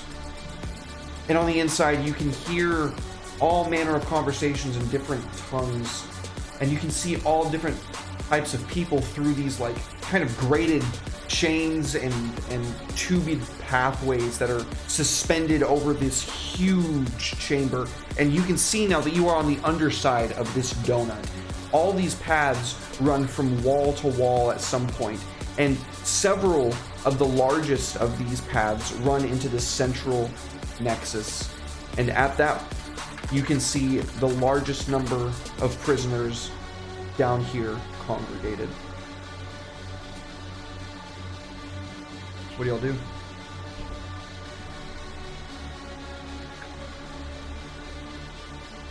I'm gonna put it to Baldur to talk us through, or Nirvana to, well, you know. Yeah, I'll scout ahead, Yeah, I think that's the way to go. find a safe passage. Thank you, Kev, for the increased effect. We got another one of those going on in the pocket. Yo. Alright, Jihan, what are you going to do? I'm gonna look for. So there's no cameras down here, right? Oh, no. Or no. Okay. And did they say where in the Underdark that he is? In the Underhive, they didn't, but they said that he runs it. So, seeing like this larger congregation in the central location kind of makes sense. It's probably around that area. Okay. So I'm gonna tell my group, hey, wait here. I'm gonna do some reconnaissance. So I'll skitter across the walls with my new found legs and look for important individuals and coax them into giving me information. Okay. Go ahead and make whatever role you find would be most appropriate. Okay, I'm gonna be prowling like Okay. a spider monkey. Can I push myself here? Yeah. Alright. And what's the position? Control? Controlled. And the effect? You are using your legs, so great. Let's go. Alright, so I'm gonna be prowling. Nice. Partial success. Yeah, so, you sticking to the shadows, you find somebody that you assume to be a little bit more important than the average foot soldier down here, because he's got an actual, like, bladed weapon instead of just like a pipe that he's wielding. He's got a sword, and when he steps away to relieve himself, you find a perfect opportunity to pounce on him and strike. I'll use my silent legs to silently kick his neck open. You said you went for information and then you murdered him. Okay. No. Non-lethally. Okay. This is Okay. a neck. This is like the yeah. It's for special effects. Okay. Okay, got it. So you like pin him by the neck to the ground or something? Yeah. Got it. That's Okay. that's better. Yeah. That makes sense. Now I'll push myself again for this one because this is kind of important. You know, What's up, buddy? I'm gonna push myself again, and I'm gonna stalk him. Technically, we like to go one at a time here. So you Oh. already got the success here. Oh. So you can, Oh, okay. Yeah, you can basically tell me how you succeed on that. Oh, okay. So yeah, that's what I did. So what information are you trying to get out of this person? I'm asking for Ferris. You know, this is kind of important. We gotta get out of here. Says, I ain't telling you shit. Oh, that's the wrong answer. I pull up my sniper rifle. I say this works at close range too. And then I'll talk. Okay, Jesus Christ, how did you get that in here? I've been hiding in a bag. It was dark for so very long. I'm gonna. I forget that his sniper rifle's sentient. Oh my god. Yeah, I say you tell him. Back me up here. Optimal firing range at 101.97 degrees. Adjusting for. You can hear the gyroscopes and you can feel the gun like moving to where it's like right over his forehead. And then I wanna. Can I use my lighting kit for increased effect? Like my face is just like covered in wounds, so I'm like at the end of my rope, you know. So, We already made the roll, so okay. you can't increase the effect retroactively in that way, unfortunately. But sure, for dramatic effect, you can say that you did that. Yeah, I'm just like sweating and like from like climbing around, and I'm like, you better give me this info. What do you want to know, man? Ferris, where is he? And then I'm just like pantomiming Baldir, you know. So He's in the central chamber. good. And then I'll just like hit him with the back of my sniper rifle. She likes that, you know. She laughs when you slap her butt against this guy's face. So that is 2 marks on the prisoner secured clock. So I come out the shadows to relay this central location.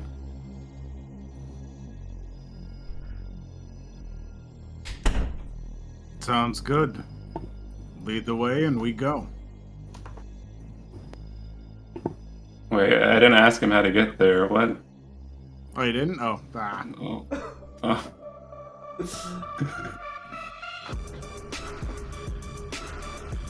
Oh wait, he might have had a map on him. Let's go back. No, there should be one in your Comdex, like in the information that I sent you in the very beginning when you got the map to the building. That's moving as we're moving. Oh, okay. I don't know if it would have the Underhive mapped out, if I'm being honest with you. Hey, There's been a lot this of is- repairs and changes to Fair. it. Fair. So off the record, can you plug into an unconscious body? Plug in. Yeah, like Or the like- jack we have. You know? Oh, you mean like plug that person into virtual reality against their will? Mhm. I think in theory that should work, yeah.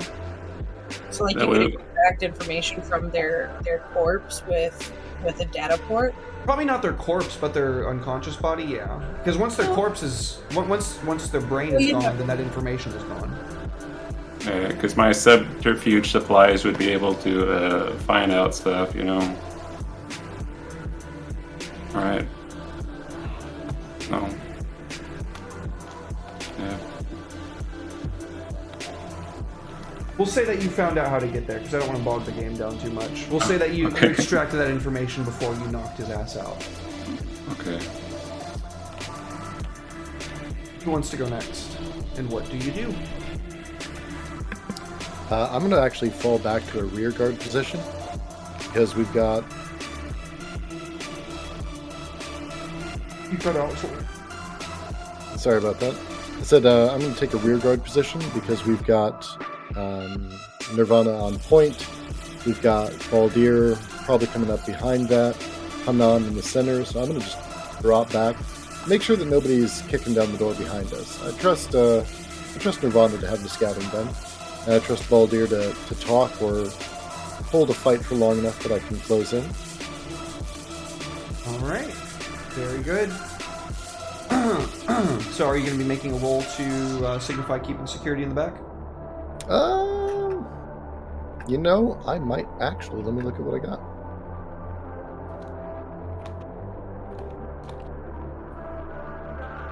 You know, I'm not gonna make a roll. We're just gonna put that narratively. I was Very actually fair. thinking that it would put me in a good place for like responding to threats and being reactionary, not proactive. So I'd like to be in that reactionary role. Okay, cool. Then I believe Klaus is the only one that hasn't rolled in this round if Balam's not going to roll yet.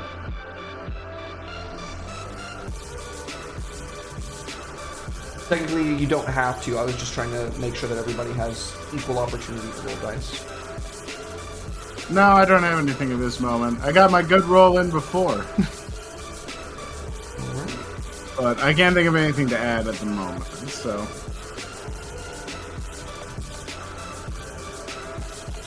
Alright.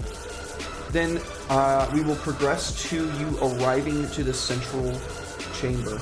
As you do so, you can see that there are a number of, once again, armed for this location guards.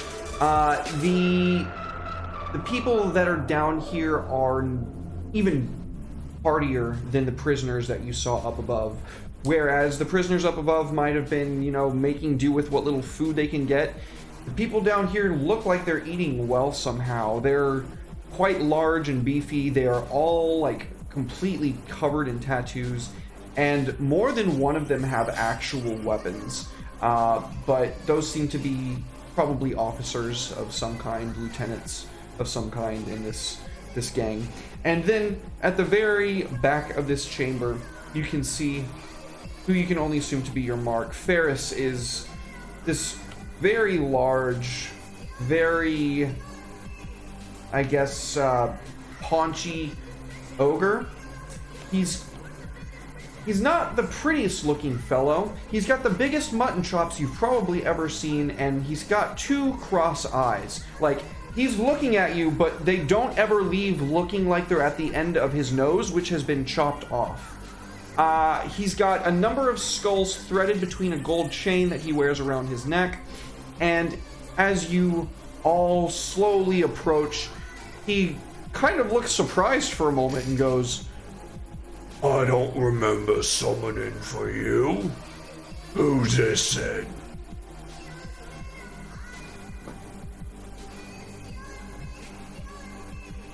Someone whose name you don't need to concern yourself with. Move. That's so.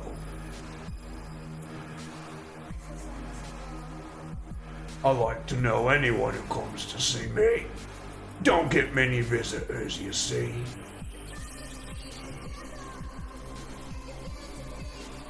Certainly you're here for a reason.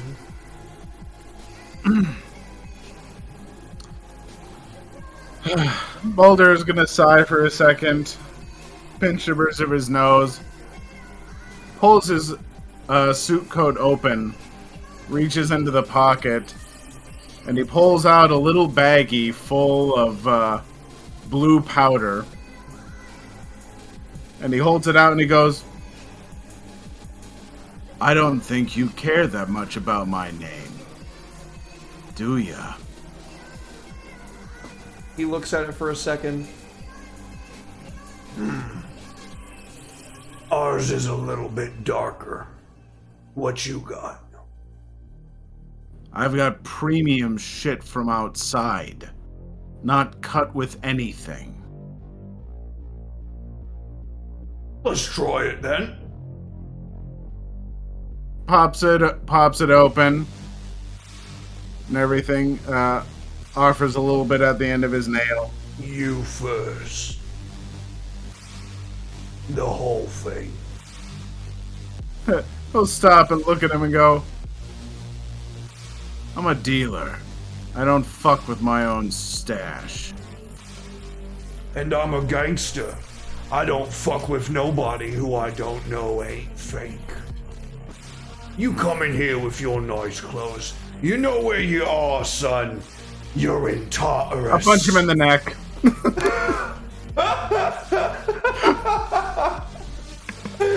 Gangland diplomacy. I punch him in the neck.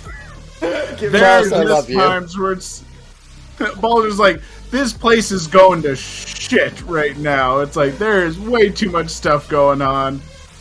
It's like, I brought drugs into a prison. You take your drugs and you like it, goddammit. Be appreciative of what you get. Give myself a little pushy push, and we're gonna make this happen. Partial success. All right. We do have two in the pocket. True. You could push that Oh, up. for increased effect, right? Yeah. I'll increase the effect. I don't know. All right, that's an additional tick. You punch this guy in the throat. He falls backwards in his chair and like slumps down. You can see the number of his guards like get up like they're about to say something before he puts up his hand. And at first you think he's choking, and then you can hear that he's laughing. The bollocks on this one. Look at you. And here I thought you were just some pansy-ass flimsy boy. I like the cut of your jib. Let me take some of that. He I'll hand over the baggie. Yep. It's good old Blue Coke. I can't remember what it does now for the life of me. I just knew it said Blue Coke. That sounded great. People love Coke. I don't know. Oh, let me find. I am having so much trouble finding the book. I have so many Forged in the Dark books. There it is. Okay, come on, we're ready. Come on. Let's see. What did I just do in this file? Oh my god. Where's Blue Coke. There we go. Find me some matches. Blue Coke heightens awareness and sociability, produces a feeling of slight euphoria and rampant energy. Comes with a heavy crash. So he snorts the whole bag. He takes it from you, just slams himself up out of his chair, and is going to give you 3rd level harm of walloped by an ogre as he slams his fist, which is the size of your torso, into your facial region and like chest area. Oh boy, well I'm gonna first burn my armor, one of my armor. But my only armor. Oh, bye armor. I'll miss you. Do you want to do that, or do you want a different option? I'd take a 3rd level harm. I'm taking all the options because I'm also gonna fucking Okay. I step in the way. fucking roll body to I try mean, and I can just step in the way and take it. You can always take a hit for a teammate. I also had planned on patching the 3 of you up before we tried to push our way back out of here using my set of medical skills. So whatever you need to do, take your damage. I got you afterwards. I'm good for it. Ooh. Actually, I'll you know what? No. Let me take some damage. You're taking some hits, and there's a good chance you're gonna have to take more.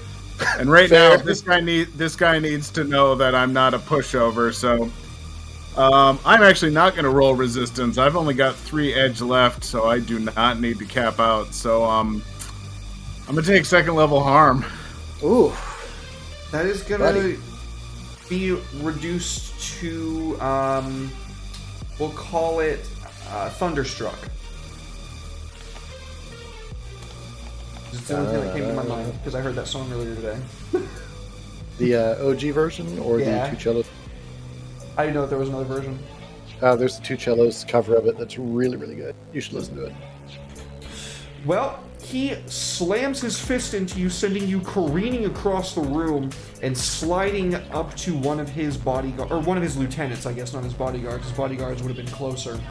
Who, like, not hard, but kind of like kicks you in the ribs and laughs at you, causing all the others around them to kind of laugh. And then, with like just a flick of his big ogre wrist, the guy who just kicked you then picks you up by under your arms and dusts you off, like, with his hands, and then kind of gives you like a gentle, like, good game.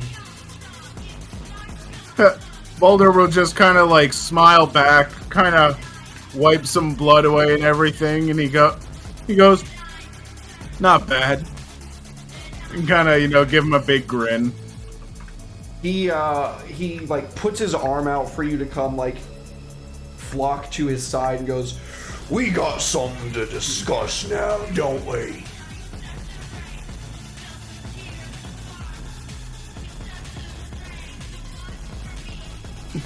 Baldur is, despite his look, he is trying to regain his wits about him and everything, and he's kind of looking at the others like, all right, okay, I'm too old for this shit.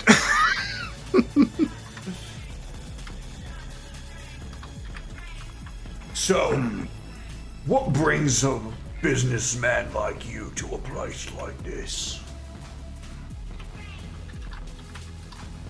Oh, just looking to meet some people, have a conversation, Why else do you come to prison, huh? Word on the street is there's a riot going out up there. It's a fun time. Huh. This your bodyguard, then? looking at Blom. I'll just kind of roll my shoulders. I do the job. And who are these two, then?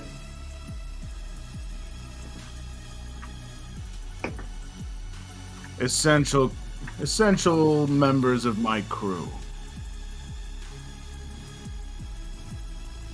Well, you trying to open up trade then? I got already a number of suppliers. They'd be right proper mad if I went behind their back and scrounged up a new deal. But that's some pretty good stuff you got there. Yeah, and the way I see it, if you're going behind someone's back, they're the ones who better be looking out, huh? You're the one who makes the rules. He likes the sound of that. So, while Baldur is distracting this big, ugly lug, Hanan, Nirvana, what are y'all doing? I am looking to see if there is any sort of technological access port in this central place of this underhive area that we're in, and if there is, I am tapping it immediately because I need to shut security down for when we make our break because that clock is still fucking ticking. Yeah, So absolutely. that's what I'm doing. Yeah, they would have like probably like some old mainframe down here that they jury rigged so that they have access to it for what they need. Yeah, absolutely. Okay, so in this moment, I am going to pull that code injector drone that I have, and I am going to use that to shoot my ghost code into the system. I can use 2 items at once, right? Yeah. Okay, so I'm going to do that. That's 2. So it's going to be extreme effect. Okay. Extreme effect, controlled position, right? Yes. No.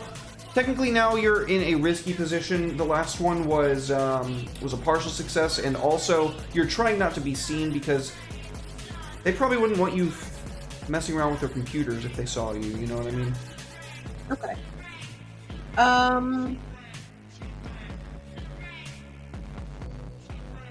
So that doesn't leave me, that just brings condition up. That doesn't leave me any bonus dice in this moment. So I'm going to roll interface there. No, it just sets the consequences as well. Okay. I don't know. I have 3 edge left. I don't know if I really want to push it now. I probably should because I don't usually take a lot of damage. So I will go ahead and toss that one. Because I've been having shitty fucking rolls all night. Can I assist her in the roll? You're gonna spend an edge? Yeah. How do you assist? You don't have to do a roll. You just tell me how. Oh, I would mess around with my my train hunting pet to like provide a distraction, kind of like let it get out of control and try to like stop it from going everywhere. Okay. Be the bumbling idiot. Okay. So you play the fool for a moment to get everybody's attention. Wonderful. So go ahead and add a bonus die, Hanan. And then the one from my own push, so that should give me 4. Please, dear Jesus God, don't fuck me. It's a partial success. That is an extreme, so that is 4 ticks on the clock.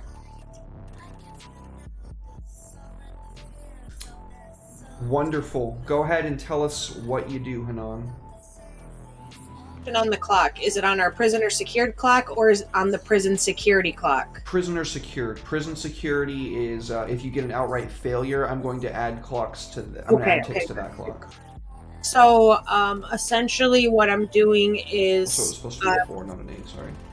as soon as I get into the system, I'm going to put our cyber signatures, recognize them as friendly, so that way when we get through the security drones, we don't have any issues, and also map us the quickest way out as well from where we're at, because I don't think we need to take the guy, we just need him to give us information before we leave, if I'm not mistaken.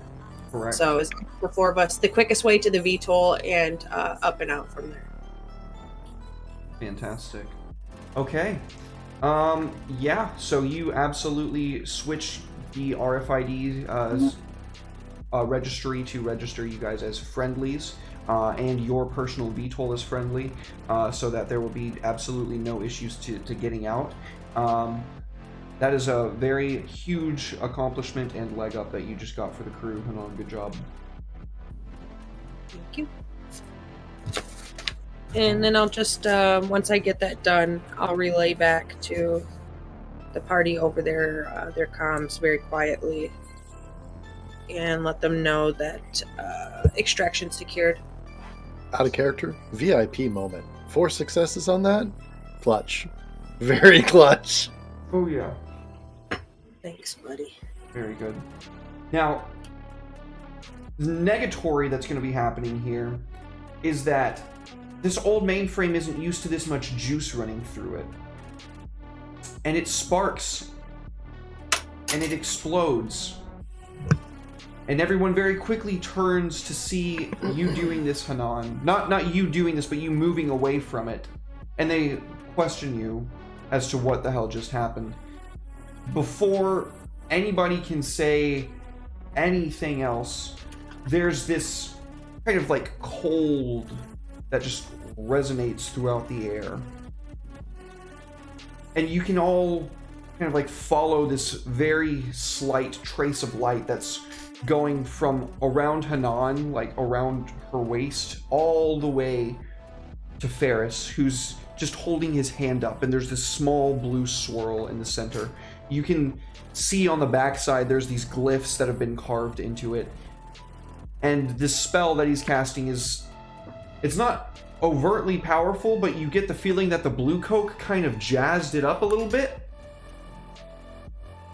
What do you think you're doing there?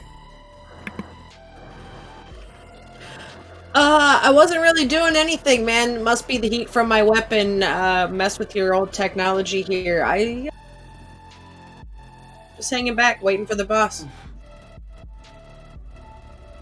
He looks to you, Balder. Keep your people to themselves. You know how expensive it's gonna be to fix that. Whatever deal we're working out, it's coming out of your end. That's fine. Oh no, a little bit of cash when we're gonna be rolling in dough. Who gives a shit about that kind of stuff? You're better than that. Resources are hard to come by in a place like this. They were, before you knew me.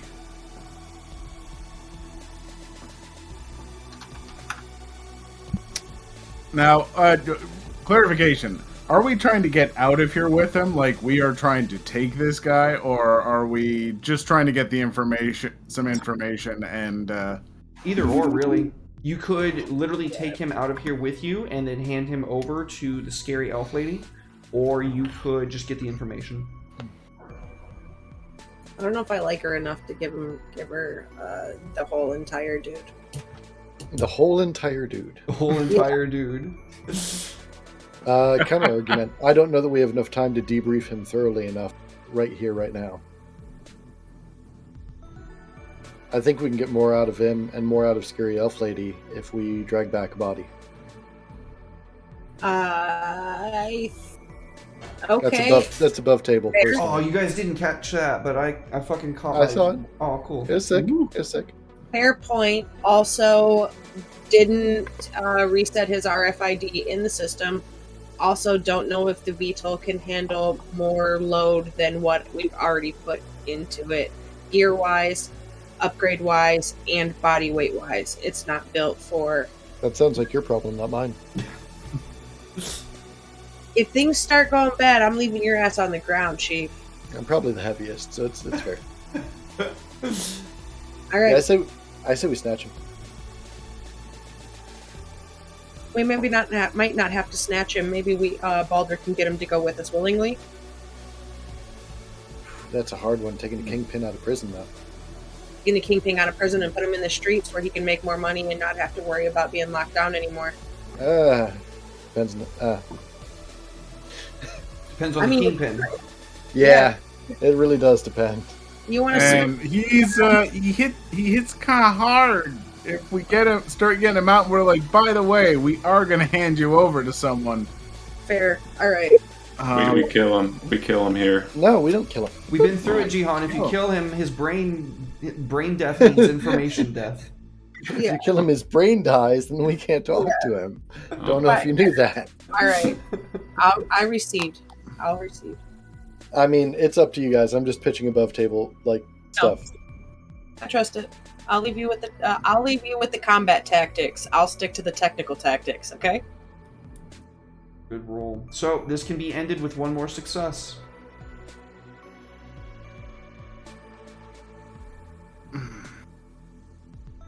I feel like it's got to be Baldur that runs this one. He's on point on. Oh God, I don't know if I want to go back to the old just punch tactic and try and drag him out because he's not falling easy. So, comm-wise, question-wise, Hanan, you're our medic, right? Like, you're our field medic, right? Correct. Got sedatives? I do. Okay.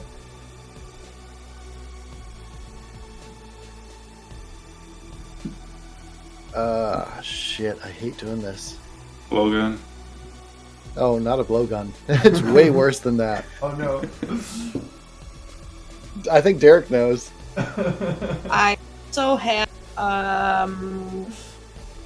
smoke grenade sort of style thing in my We play a lot of the same games, so Yeah. anesthetic. They done. Sedated.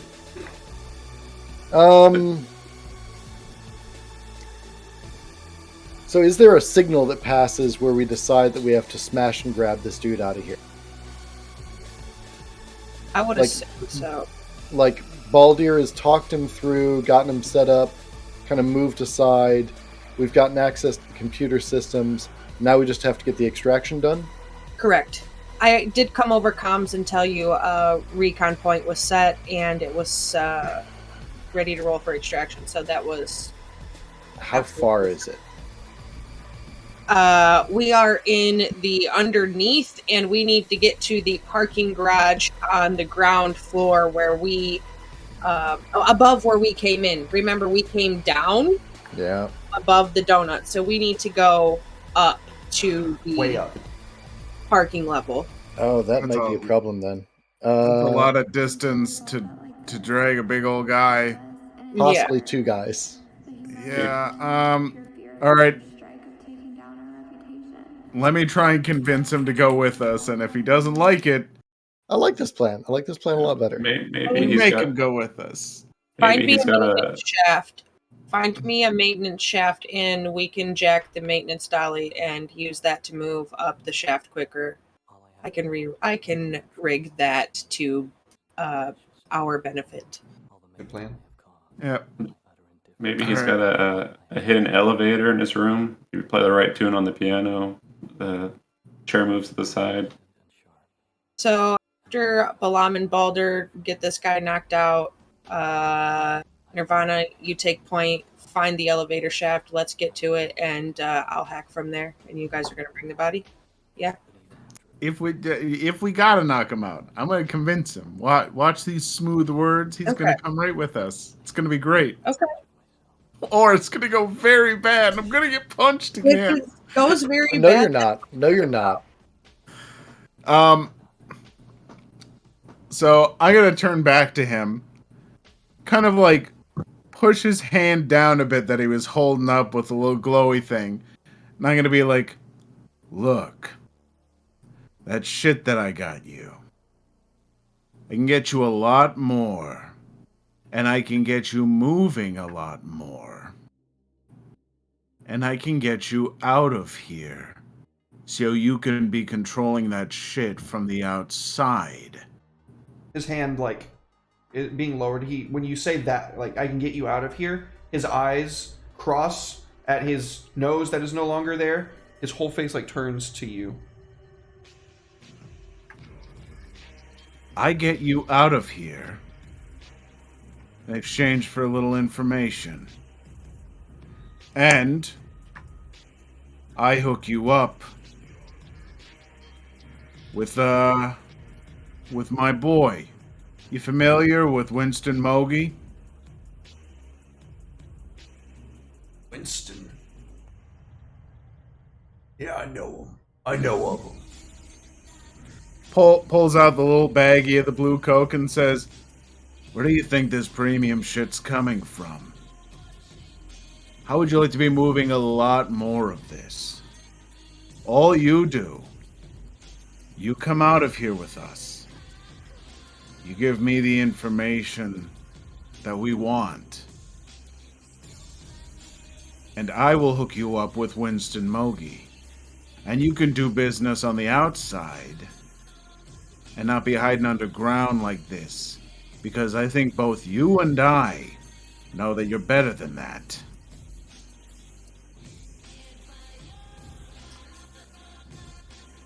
Give me the roll. We'll see how it All goes. right. It's a consort roll, I feel like, or Sounds fair to me. consort influence. I've got 2 pips in either one, so it Any doesn't items? matter. I mean, I'm using. I got the blue Coke. I'm offering them a little more of that, but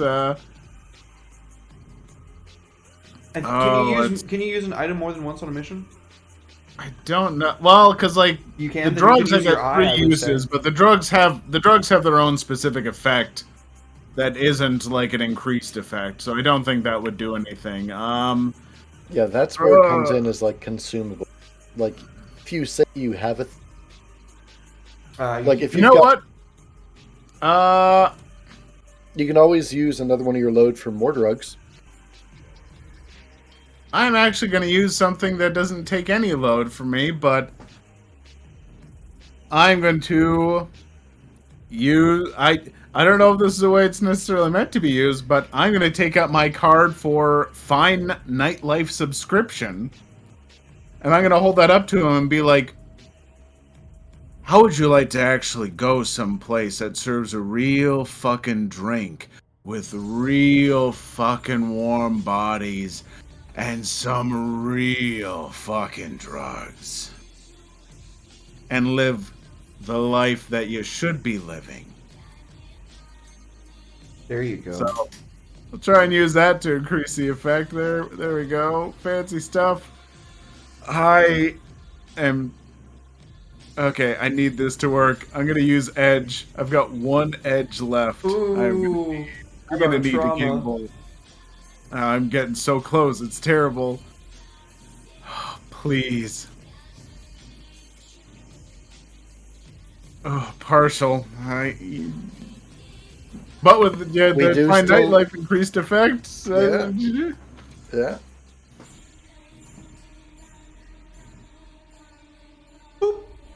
That's enough. I will say, Well done, Klaus. Oh, Oh, well done. I could only see the 2 3s on the actual dice before it came up on the little chat Same, thing in yeah. there. I was just like, no! that's what I thought too. I had to like get close for a second. So I will say that to represent the partial nature, I am going to add 1 click to security, prison security, which is going to send pretty much the entire upper level into lockdown.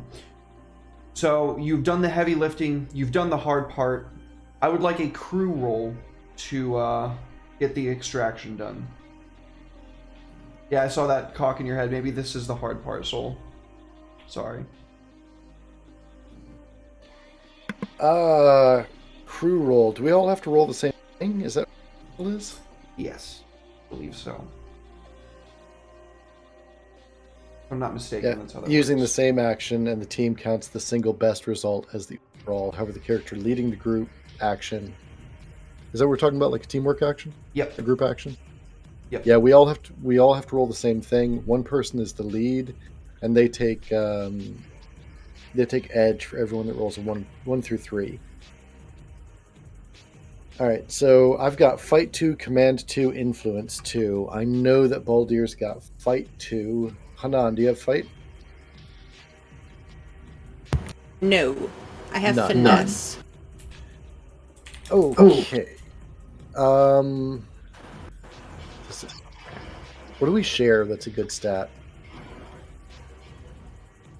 I've got the 2 influence as well, so I'm good there. Are you influential people? I've got 2 influence. I've I got have- no in- No willpower skill. Ooh. Nirvana, what's your fight? It's 0. You have a 0 fight. Yeah. He's a sniper. He's not a fighter. That's fair. Air. Interface? Who's got interface? I've got 1. I've got 2 in interface. We are covering each other's blind spots, but that makes teamwork action really difficult, doesn't it? Yeah. Okay, second question. Who has the most edge available for the failures? I got 6 I have available. 1 left. I got 3. You have 6 available, Nirvana? Yeah. You got a run point. Yep, you got to take this group action as the lead. You're going to be sucking all the hits on the failures. So we just have to Okay. determine what to roll. I got 1 finesse. I got finesse. I have 0 finesse. I've Damn. got finesse. Okay, so at least 3 of you have finesse, so I'd be That the only... seems like the Yeah. best option. So finesse is us. What would that be? How would that be working with this? What does finesse really cover? kind of, nimbleness, kind of dodging, just avoiding. Yeah, I think avoiding. You're doing the fucking like staying Speed out limit? of line of like Hanan would be like, you know, keeping eyes on the cameras where all the RFID chips are signing off. You know, Balam would be like beating the shit out of anybody that got too close, but like, you know, everybody would probably be moving and keeping to the shadows and sneaking up. Using the security card that Balder got earlier to get through the doors. Yeah, so I think it's a finesse roll for us, and every 1 through 3 tacks a stress onto our buddy Nirvana, who Who's can running just tank point. it. Yeah, who can just tank it. Who's Right. going to be like at the front, like on comms, like probably having to take pot shots off with his rifle. Dig it. Let's go finesse. Alright. Everybody. What's the position? You are in a risky position because if things go south, they can go pretty bad, but you have a pretty decent level of control over what you can control, so it's not desperate. Oh, that's Starting nice. us off strong. Let's go. What's the effect? Standard. Yeah, the effect is kind of irrelevant for roll, I believe, unless you Pretty much. specify otherwise. Let's go. That's a failure for me, so... I mean, not bad though. You got a It's like 6? 2 stress. He takes the lowest. Oh, okay. It's only 1 stress, I think. Oh, It's is just that one because Hanan got a 1, right? And I Hanan got did. her... Oh, but also a 4. Okay, Yeah, I guess so- no. yeah. Yeah. Got the 4. So yeah, just the 1, yep. So yeah, just 1 stress. Nirvana. That's not bad. Sick. So, without triggering anything else in the prison security systems that would otherwise thwart the efforts that you guys have put in along the mission, paint us a picture. How do you guys egress? Each of y'all, take your turn and tell us what you do to get out. So since I rolled first, I'll go ahead and take mine first. Finesse wise, I've got a stun baton and effectively like prison riot gear, so I'm going to be as quickly as I can, as adroitly as I can, like catching the side hallways and things. If Nirvana's on point, I'm going to be taking the sides to make sure that no one's like coming in there, and just if someone is at one of those side hallways, just basically bump into them and tase them. Just be like, oh, my bad. Brr. Hell yeah. Awesome. Who wants to go next? I would be taking the high point, I guess, and just running ahead of the group, probably drawing fire with my very loud gun, and yeah, she'll make extra noise, She's also yelling, bang! Bang! Every time you squeeze the trigger.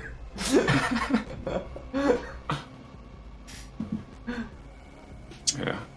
Awesome. Alright. I'm just ushering along our guest. It's what I do.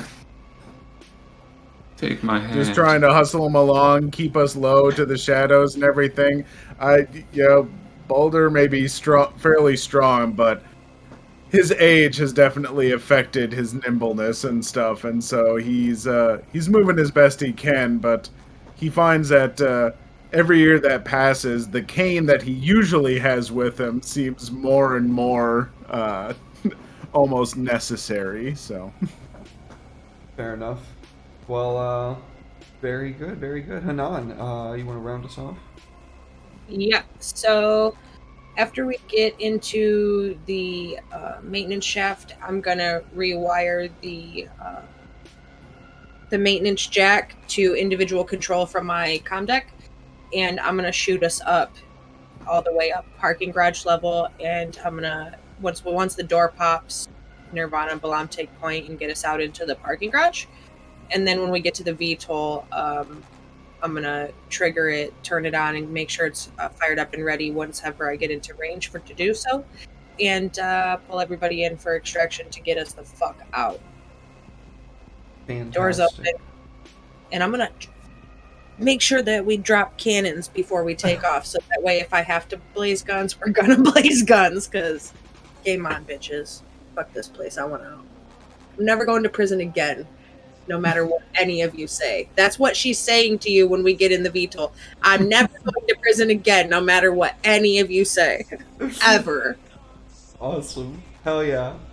Awesome. Okay, so as the VTOL probably has to take out some like automated security drones that are just on lockdown and like, yeah, nobody's getting out. We get to see that those micro laser batteries light up and just like machine gun fire, like rows of them fire across, and the drones get kerploded. There's nothing in particular to blast the cannon with unless you just want to for posterity's sake.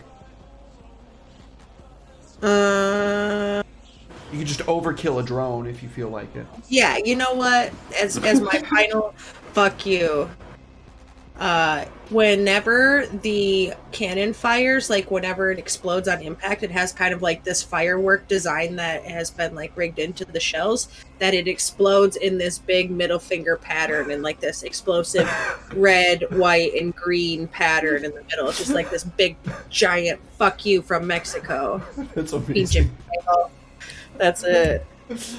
Yeah, I think that smoke cloud of a middle finger is the last thing that we see on the scene as the VTOL, like, in the background flies away. Do you guys have time for downtime, or do we need to call the session here? I'm good on downtime if the rest of you are.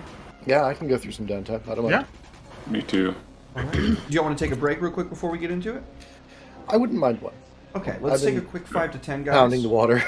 Yeah, no problem. Let's take a quick 5 to 10, and then we will return with the last part, the downtime. So don't go anywhere. We'll be right back.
Welcome back, everybody. Thank y'all so much for being here. Thank y'all so much for your patience. And yeah, let's get right back on into it, into the downtime. So, for your wonderful service and shall we say expert acquiral? That's not a word. Acquisition. Acquisition of the still living target. They're going to pay you 20 new yen on top of the gear that they outfitted you with beforehand. Okay, that's a lot of new yen. They have a black budget, so they can spend it up. And that's what, 5 apiece? Oh my god. That is 5 apiece. I'm shivering with anticipation. You know what makes me so sad is I just need 5 more to increase my stash level and be able to upgrade items. But I also almost have full edge, and as I established last time, my downtime thing is gambling, and so I can't. I gotta hang on to some of my coins. Oh, no. Hey, if you earn on gambling though, It might pay off big. you should just go throw it all on gambling, and then if you win, you know, you get 5. Or we could get really creative with it, and I could roll fortune to see what odds are.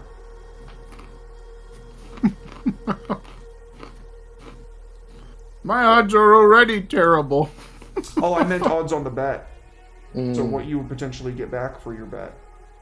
Oh, that sounds fun too. Do you want to go first? Do you want to do that? Sure, I'll get mine out of the way quick, because I'm just gonna probably gamble twice, because I have so much fucking edge, so... First I'll roll my Indulge Vice really quick. So let's see. Hot damn! Got a 6! It's starting off strong! And, so I'm gonna gamble. I've got 1 coin I put in my stash, so I've got 4 coins to play with. I'm gonna bet 2 coins on this. Don't tell me what the odds are, what I could win. I don't want to know because I'm probably not gonna get this. But 6 to win, 4 and 5 to come even, and 1 to 3, I lose the 2 coins. This is such a dumb thing. God damn it, no, my coins, my money! It's okay. The odds weren't great anyway. It would have been 1-1. I mean, Well, I'm gonna do it again. I want to get rid of this edge. All right then. I'll roll for odds. as well. Ah. Oh, that one's not great. no. Well, alright, and... Alright, big money, betting... Oh, God, I got 2 more coins left. I'm betting both of them, fuck it. Gonna live big, right? YOLO. Oh, no! Oh, man. Do you want to know what the odds would have been? Never tell me the odds, kid. All right. Damn, dude. Sorry, buddy. Ooh. Can I give him a reroll? Do you have a reroll? No. Sorry, buddy. I accept, you know, I picked gambling for a reason. I had this idea for a reason, and it's biting me in the ass like I thought. So, there's my downtime done. Hey, it paid off last session, didn't it? It did. Last session I got 2 free ones, so so far I am behind in the grand scheme of things, but hey, you know, you win some, you lose some. Listen, I lived in Vegas for like a year, and I didn't go gambling every weekend or anything, but I definitely went like a bit, and I don't want to ever think about the amount of money that I am down from that period of my life. I was in the Air That's Force always and wins. I had this as responsibility. This little guy right here. That was it, dude. Just this little boy right here. Doesn't take long to go to a fucking casino and blow through a lot of money, so. Anyway. It's true. Who's next? I'll go next. We're also going to indulge vice. I go to my head shop, get my fix, get my pleasure up, you know, enjoy the pharmaceuticals, enjoy the finer things in life, some good food, some good edibles, you know, as you do. And where is that on the character sheet that I need to click? I Klaus? believe it is on the edge dice. It's right next to edge. Yep, right next to the word edge, there's a little die. All right, cool. Ah, yep, so it is. Yeet. I'll clear 5. That's fantastic. Yeah. So what are you indulging this evening?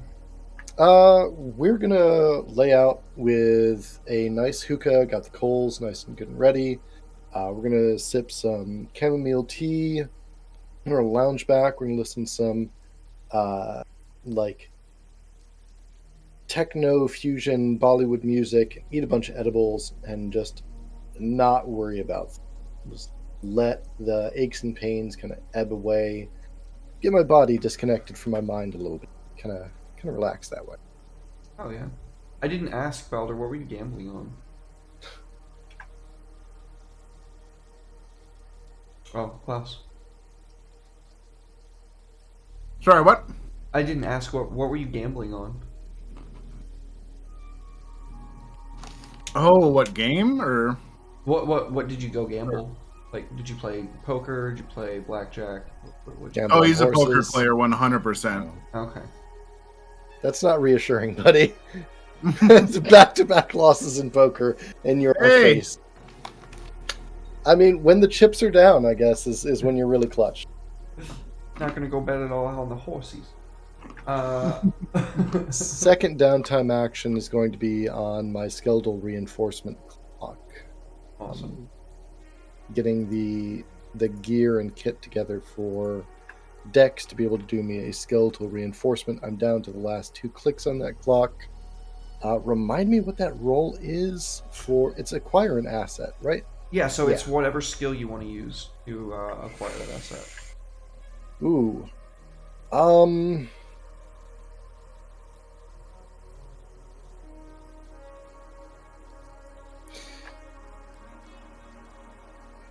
You know, my patience is frazzled. We just got out of prison. I'm not in the best of moods. We're actually going to use fight. Ooh. I'm going to I'm gonna find another like body dock chop shop that's been doing like illegal mods, maybe doing some body harvesting, and I'm just gonna do a smash and grab. I'm just gonna bust into the place, break some heads, grab some equipment, and just fucking pelt off into the night with it. Sick, dude. Hell yeah. I have a dick move, but I'm done with this shit. Like I've smoked myself into chillness, but the chillness only lasts so long. The middle of the night, eyes flashing, we're just gonna kick it. Are you gonna roll burn and stress fight. on it or burn edge on it? You know? I don't think so. I think we're Okay, fair enough. I can always spend a new yen later to upgrade.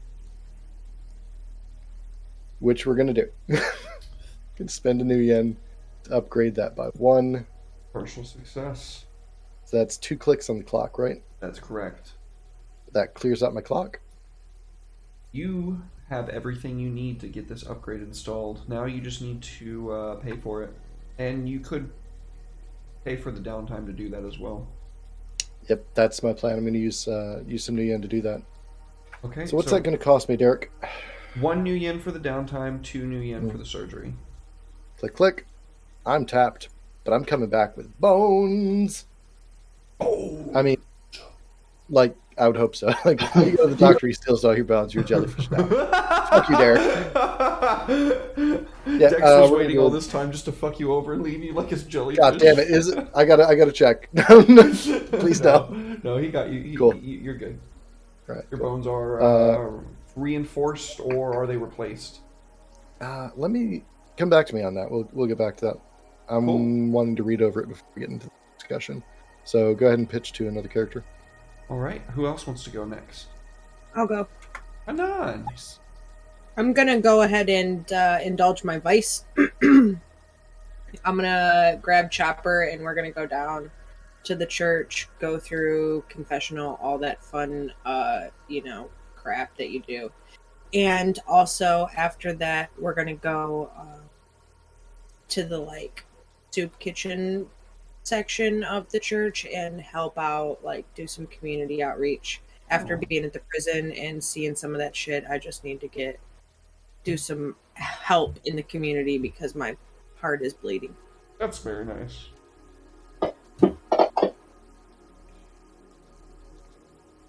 All right. I don't know why it rolled 2. I don't know. I just clicked the edge. It's because she doesn't have any willpower stats. So it rolls the lowest and take the lowest. Roll. No. Yeah. If you don't have 1 in each of the 3 categories, you roll at disadvantage. Yeah. Roll it pain. Shit. Well, that cleared 2 edge. How does that make you feel? I still have I have 6 gone and 6 taken, so I'm about halfway there. So I guess I'm still feeling a little edgy, but I also have some other shit I need to get done, so I'll work on that later. I want to do my second action of working on my cybernetics, which is my Ghost in the Machine stuff. Nice. I need to acquire some more parts, but what I really need to work on this time is code. So that's what I'll do. I'll roll engineer to try to build some code there.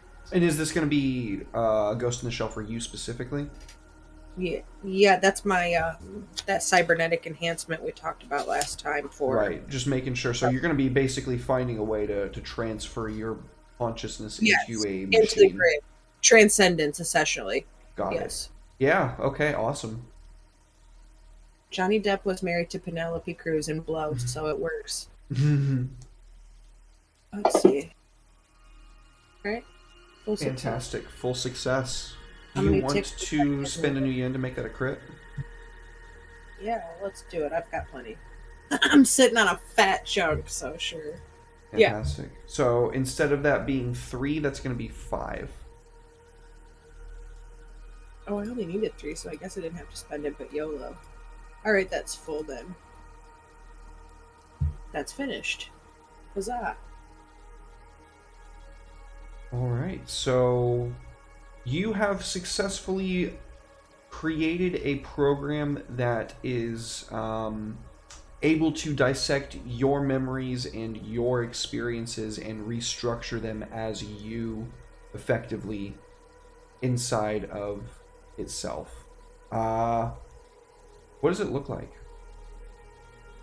I would say it looks like a version of me that is more like laid back and not so technical, like in the Gear Monkey stuff. More like in a tropical shirt, some cotton pants, the beach pants, and with like a Corona in hand, just chilling in the grid, like doing that kind of stuff until it's time to like lock down, and then it would transform into a sort of eagle that kind of just flies through as quietly and meekly as possible, depending on the situation of being in the grid itself would be the form that it would take. But one of those two things, yeah. Cool. Awesome. So yeah, now all that's to do is make the switch, put yourself in a robot body, which Yikes.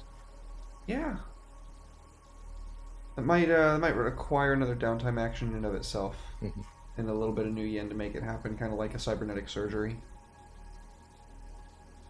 You know what? I don't have any downtime actions left today. I took 2 already, right? You can pay for Spend one the with new new yen. yen. Oh, okay. All right. Yeah, okay.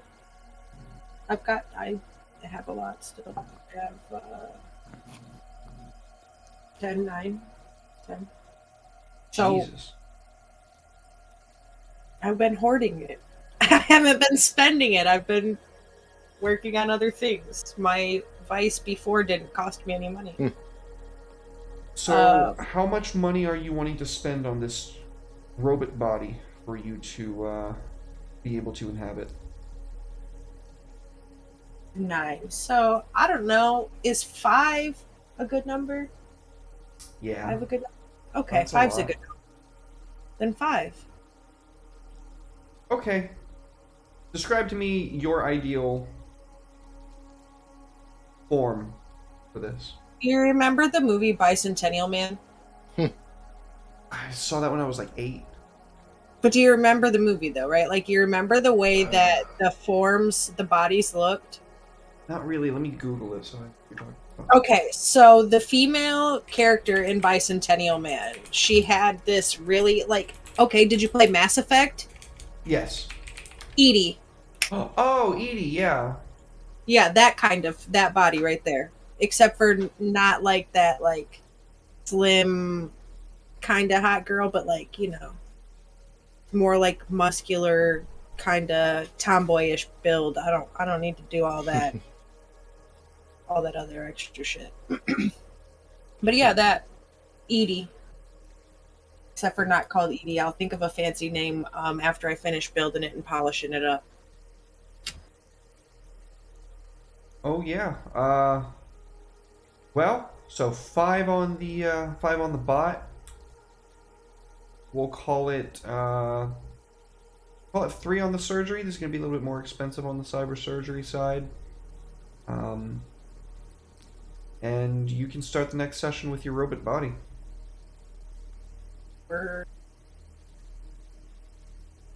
Do I still get my people body too? Like, can I bounce back and forth or no? Nah, that's a one-way ticket. Doing it.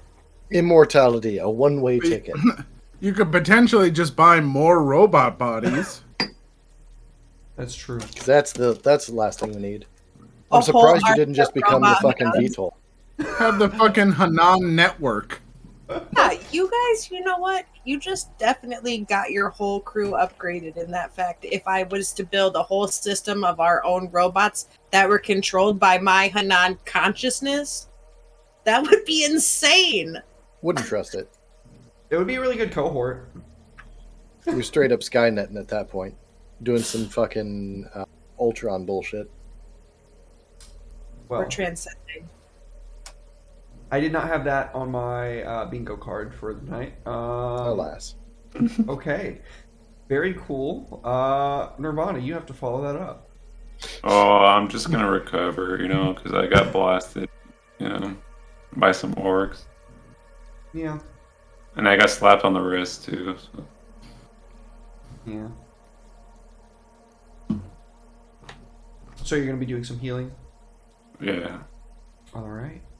So you clear off your first level harms, Hell yeah. and then I believe it. Normally you have to do a healing clock, but since we're only doing like a limited run, that would take long for you to like actually clear things off. So I'm probably just gonna charge you for it. Yeah, we'll just call it 1 new yen for a regular heal. Okay.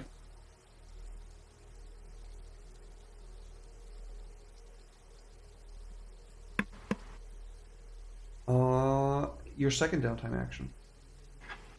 Is it possible to do like training a skill or something? Yes. Can I train my stalking ability? I believe you need a trainer. You guys have a trainer with the crew, if I'm not mistaken. Oops, I keep accidentally clicking the wrong things on that. If I remember correctly, and if this isn't different from other Blades games, you can always train in a ability like Resolve or Willpower, etc., and get 1 XP. If you've got a trainer for that, then you get 2 XP toward it. So if you want to train like Body, you'd get 1 XP. If we've got a Body trainer, it would be 2. Unless it's different here, which I don't know if it is or not. No, I think that's correct. Yeah, Cool. that sounds right to me. Okay. I believe y'all do And have. then- Was it Body that y'all had training in? I don't know. Where's It the was 3 out of 4 with finesse. It was. Oh, you're right. Yeah. It's smooth operators. That's what I'm thinking. I don't think we have a trainer. No, we don't. Okay. Right. Not yet. Still not bad though. I mean, putting XP into it's pretty good, and desperate actions go really far. I'm about to take over Body again, so Okay. So would that be intuition?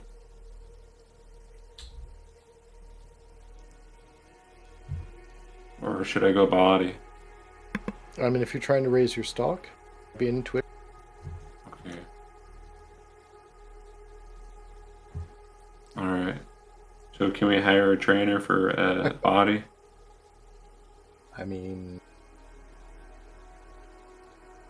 So I normally can that's get- normally that's an advancement. So I could get Prowl up to if we need a body trainer. We don't have an advancement yet, do we? Oh, we don't have that. I don't think we've got a crew advancement now. Not yet. No. The XP on it is still what a little bit confuses me. I think I've got mine all jacked up because I don't have any fucking idea how that. I feel like I do sometimes, and then other times I'm like, wait a minute, no, I don't know what this means. Well, the weird thing is there's 3 different tracks of XP. You've got your stat XP, you've got your character sheet XP, and then there's the crew XP. It can be really challenging because we're supposed to go around and then do our XP, which is just about the character sheet. But as we go through the adventure, we're supposed to be marking XP on our stats for desperate actions. But then at the end, we also should identify like the XP for us as couriers at the end of a mission. It's really convoluted, and it can actually take a good bit of time. So, It's always the last thing that we do. mhm. Alright. So what do I roll?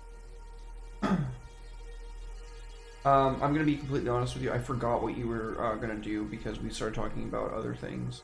So I need you to remind me. Training a skill. I don't know if you need to Nope. roll anything. You just pay, right? No, neither. Neither. Okay. That's just his downtime action. He just gets 1 XP in it. That's it. Cool. There you go. Okay, so I just put it.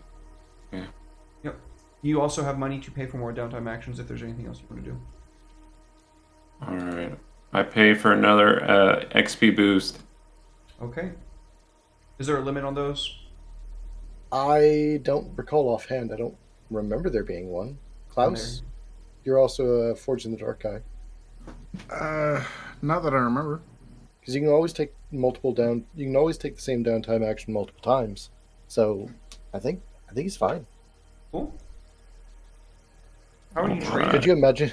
Could you imagine just funneling all of your new yen into training? Not a Oh, bad wait, idea. I will say, I do recall. You can train twice Mhm. for 2 different downtimes. You can't train the same thing twice. Oh, Really? Neat. Oh, okay. There you go. So I'll put- I swear I am recalling that because I got really invested in training Mr. Sneak back in Einmemetic Mori. Mhm. And I was like, how fast can I train up? Yeah. And it You was may like, train ah, the there's- given karma track once per downtime. So yeah, Yeah. can't double Alright. up. Alas. All right, I'll put one in intuition, one into body, Okay. Sick. and then I'll be on the streets, just like scaring people. You know, sneaking up on them, getting my sneaking ability up. The streets are an incredibly dangerous place to be, but cool. Yeah. Well, And how would you sneak train? up.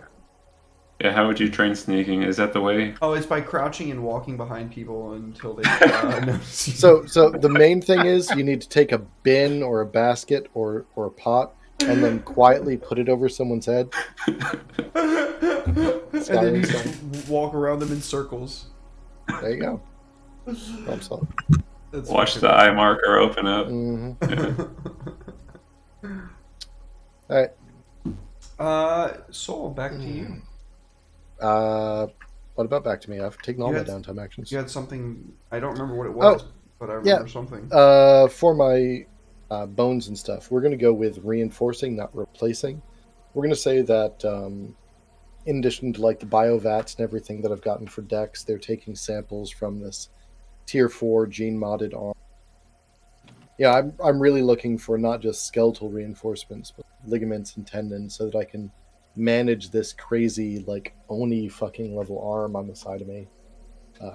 Basically regrowing all my connective tissue and stuff, reinforcing it with esoteric materials, more reinforced like biological material. It's not like a rip them out and replace them, just grow additional enhancements on it. So I imagine like after the procedure, Balam's looking kind of ropey, kind of got the tendons and everything sticking out all the time, looking very thick in like a dangerous and possibly terrifying way. Kind of like a shark in a way. Yeah, I guess like cartilaginous would be a good way to express it. Sure, especially with like the reinforced skin. Yeah, I can see it. Yeah, I don't know why. I just kind of clicked in my mind, just like the skin and the like shreddedness and like everything just like pressed to the outside made me think of a shark. Very thick tendons. Got the neck going like. Very cool. This is no good. Go ahead and mark away one more essence for your new thing. Hanan, remove all your essence. You no longer have any essence. I have to find that on my character sheet now. Where? Well, yeah. Where is that? It's not going to be on this sheet specifically, so Just drop it in my notes. yeah, just put it in your notes. Yeah, that's fine. Essence is basically humanity. Balam, you lost one more humanity for replacing a part of yourself. The arm is gene therapy or gene tech, so it actually does not take away from your humanity or your essence. And then Hanan, you traded your humanity for immortality this session, so you no longer have any humanity, and hope that we can see some of that coming through in your roleplay from now on, because that's going to be fun. Well, guys, that was crazy, but you did It it. was. You ready to do XP? Yeah, I am. Yeah. Well, Who wants to go first? I'll knock it out. XP wise, let's look at muscle. As a muscle, I gain XP when I address a challenge with violence or coercion. I want to say that was a big part of what I did. game round, either threatening people, bullying them, or beating them with large chunks of iron. Yep. Okay. Address my beliefs, drives, heritage, or background. I gotta say, I'm probably not hitting that one. Maybe my underground background, because I am a criminal at heart. You know, throwing in amongst the thugs, being in that. Maybe I could see one. I would What do you think? say that, like, by kind of shoving your way through that square, like, Mhm. I don't really care who the fuck you guys are, I'm more important than you. I'd say that that's kind of showing your background and, like, how you've been trained to, like, act like you belong. Okay, I'll take one there. And the last one is issues from my dystopia, my harm. No, I didn't struggle with a bit of that. I would say that you, What do you got? you felt like the deal was kind of too good to turn down with him giving you an arm for a harm. Ooh, you got a point there. That does kind of sell it. I'll buy it. Right. So how many does that leave you off?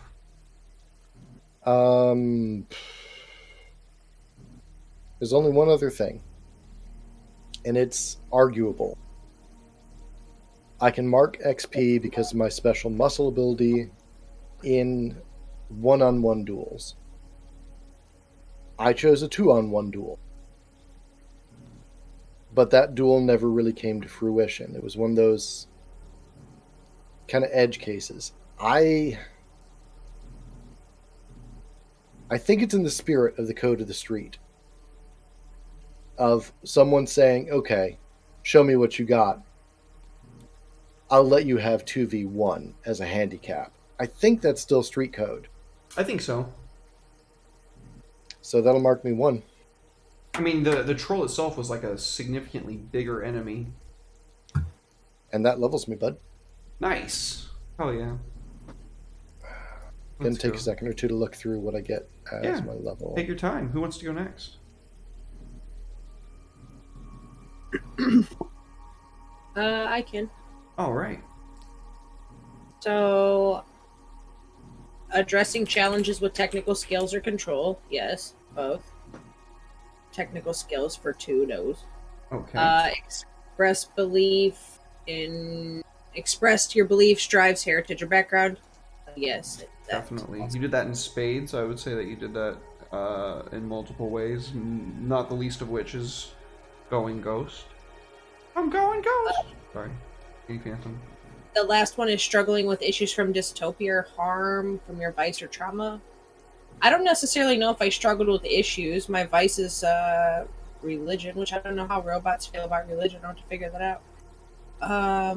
Or harm. I didn't have any of that, so I don't think I have any from that. I don't think that you accomplished transcendence without getting an XP from suffering from dystopia there. Okay, well then I think that levels me then. That's by my last tick. Let's fucking go. Means, but YOLO. Oh yeah. Alright, so take the time that you need to look through your new abilities in the character sheet, and pick your new ability. Who wants to go next?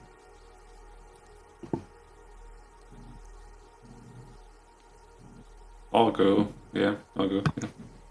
Yeah. I addressed the challenge, so.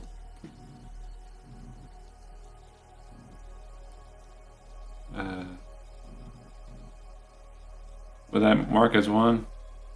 Let's see. For yours, it says you're a trigger, right? Yeah. You addressed a challenge with tracking or violence. Yeah, you did that twice.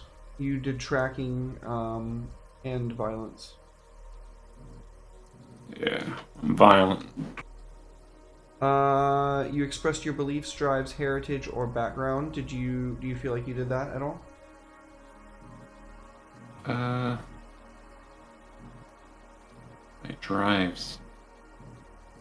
I think so. You know, Nirvana is a gamer, so he had the sneaking down, climbing across walls. You know, this is some gaming level Use equipment. metagaming.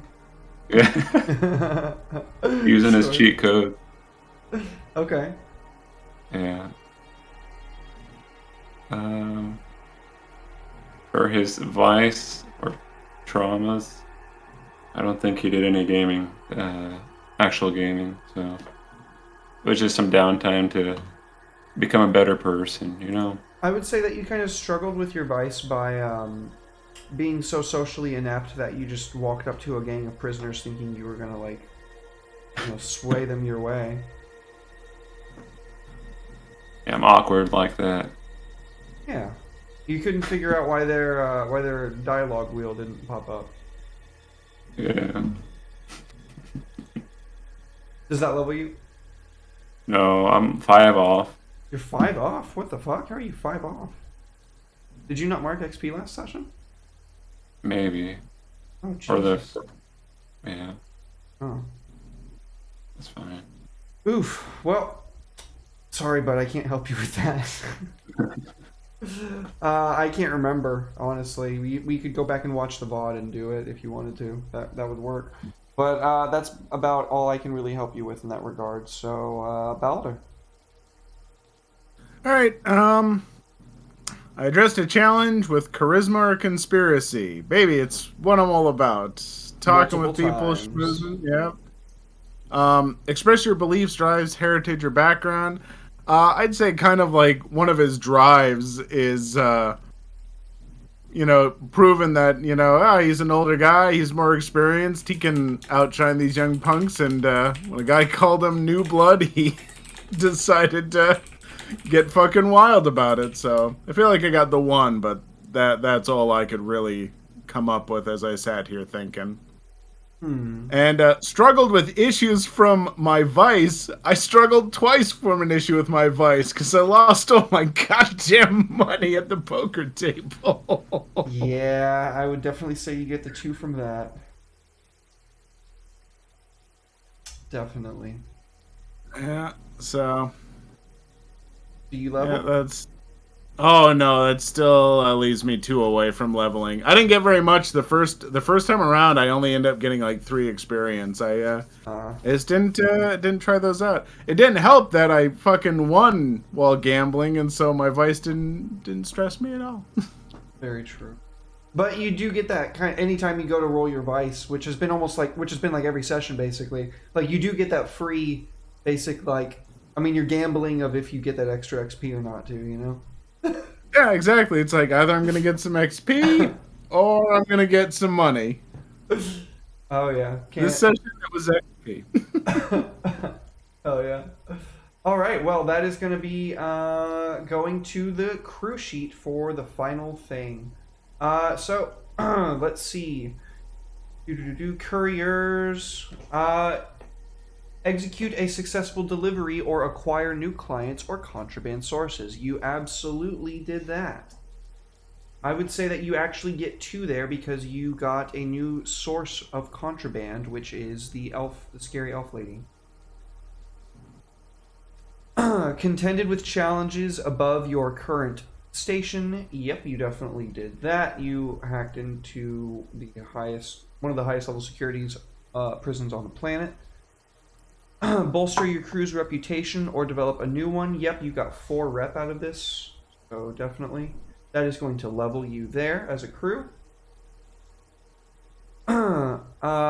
Express the goals, drives, inner conflict, or essential nature of the crew. What do you guys think?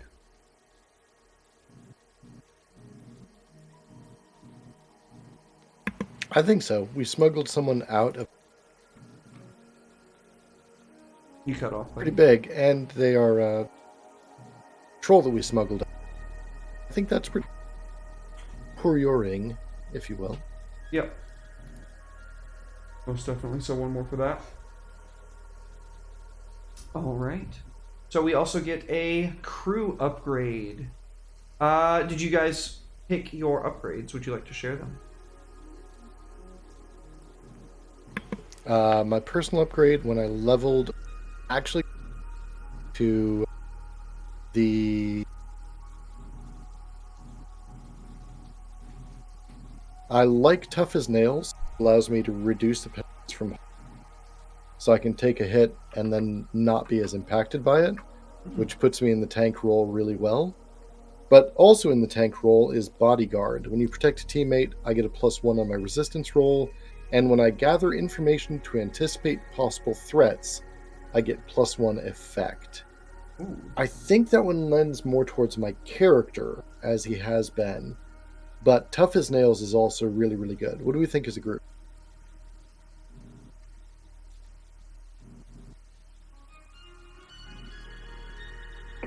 You do tend to step in and take the blow a lot, so that bodyguard sounds probably like it'd be pretty helpful. Yeah, and it's got the additional utility on the side. Yeah. I So like I'm going that. to take Bodyguard, I think.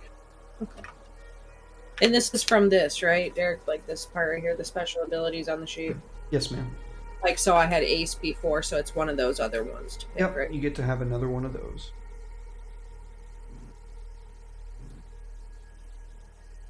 Yeah, I think I know what I want. Cool. What are you going to take? In Control, What's that do? when you harness network devices in AR, you are never distracted. You can spend 1 edge to take action with your physical body regardless of interface mode. Oh, that's going to be sick for your new body, dude. Yeah, so I can send essentially myself in 2 directions with my group at the same time. That is awesome. Oh, yeah. That's- Cool. So, what do you guys think about the crew upgrade? Smooth operators too. There is no smooth operators too. Sorry, buddy. Let me look at him real quick. I mean, I'll always suggest going with the one that gets us like 2 free load or whatever. The courier rigging. 2 items are perfectly concealed. oof, yeah, that's super good. That's pretty nifty. You know, we're. I mean, I don't hate it, but Where is that one? in the crew upgrades, not the Okay. special abilities, but Okay. Yeah, courier rigging is really good. Carry 1 load of contraband, a pistol. Ooh. I like that a lot. I'm gonna vote with. Yeah, I'm gonna vote with Klaus on that one. But I'm up for other arguments. Yeah, I'll take it since I'm light all the time. It's fine with me. All right, so we get to pocket a bunch of stuff and handle it concealed. 2 items perfectly concealed. Wonderful. And I'm also seeing on the. I'm looking at like the main sheet and everything.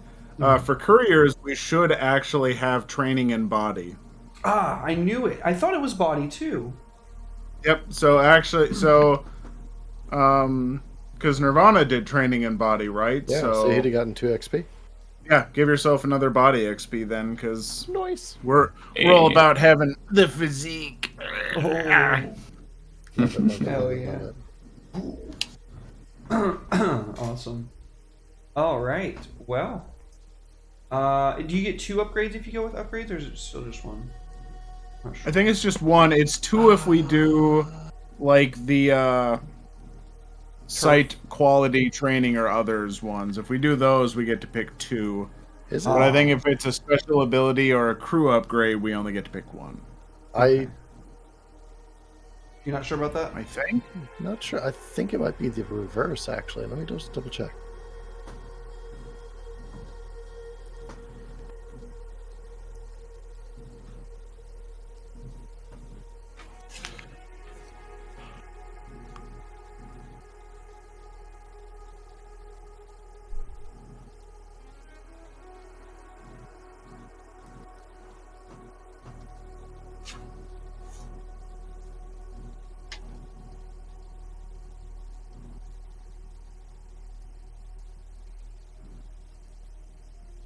Why do these books have to be laid You can out get so bad? you can get 1 special ability or 2 crew upgrades.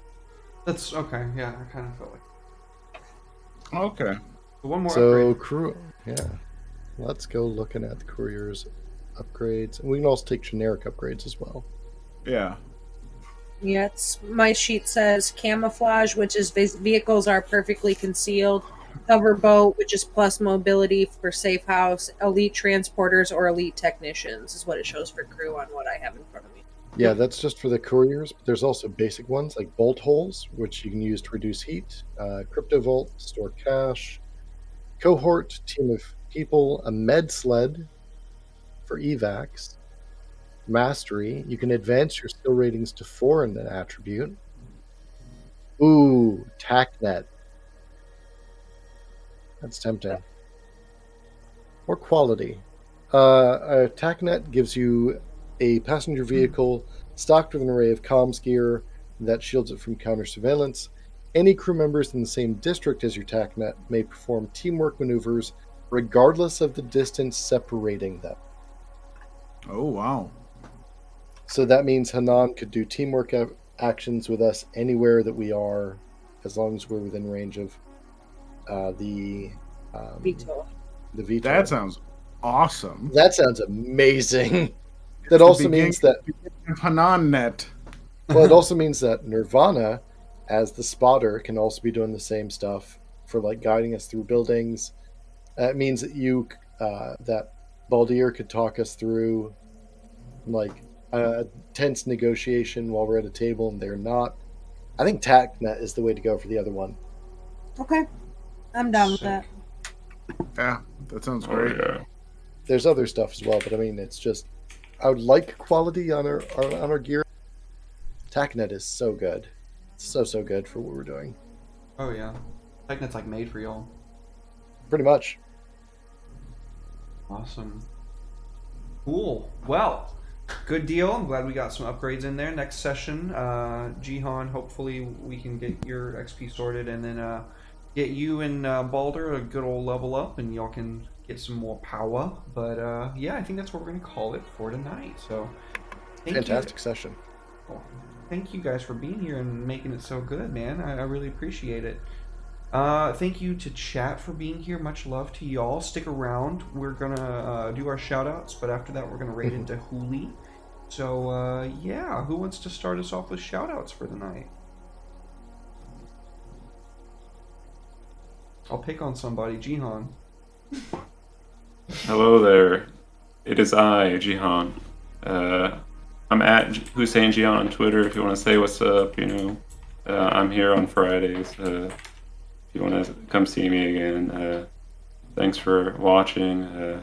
Thanks for stopping by. Thank you for being here, dude. Much love. Much appreciated. Can't wait for our 5e campaign to include you in it, dude. I'm really excited about you joining the campaign with Ted. It's gonna be a blast. Just probably like 2 or 3 more sessions and we're going, dude. It's gonna be. Ooh.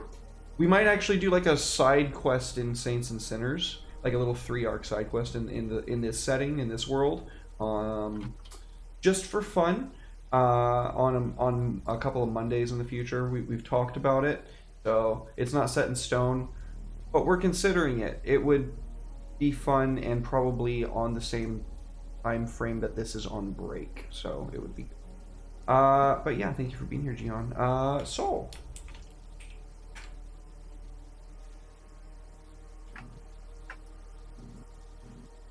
Soul. Oh, sorry, you cut out there, bud. Oh, my bad. Yeah, you can find me everywhere as Souls Rolls. That's SOLSROLES. That's Twitch, that's Twitter, that's Instagram, that's .com, that's Gmail if you want to bother me on email, I guess, for whatever reasons. Sure. I do a lot of different things. You can find me doing social media managing, talking about games, helping people out, boosting people, trying to be a positive force in the TTRPG community, but really just want to shout out this whole crew for being fantastic. I really look forward to these games on Friday because it is a great way to start my weekend, and I look forward to it every single night. Thank you all for showing up and being here and making my day. Oh, thank you, man. That means a lot, dude. Much love, dude. Klaus. I'm Klaus, the Dungeon Noob's Guide on most things, Twitter, YouTube. I even have a TikTok. Surprise! I'm not old, I'm young and hip. I'm making all sorts of videos, working on a VTT rundown for 2022. I'm going to be covering 22 different virtual tabletops. Damn, there's 22 of them, is there? There's more than that, even, I think, probably, but that's the ones that I'm going to cover, and it'll drive me up a wall, but heck with it. I love it. I love playing with y'all. This was a wonderful, happy distraction from a bad day. Hey, Supreme Court, fuck straight off. I'm just gonna toss that in here. So it's nice to have some good people to be able to just unwind with. Big agree. This was a very nice distraction from all the shit that's been going on in the world, and also feeling like shit from COVID. So thank you for being here, Klaus. Much love, dude. Much appreciated. Hooli! Yeah, that's me. I'm Hooli. You can find me there, or the thing says at XXH00LI. And Heroes and Hooligans on Twitch, and heroesandhooligans.org, and on Discord, and all of the other places that you would think there would be heroes or hooligans there. You'll probably find me.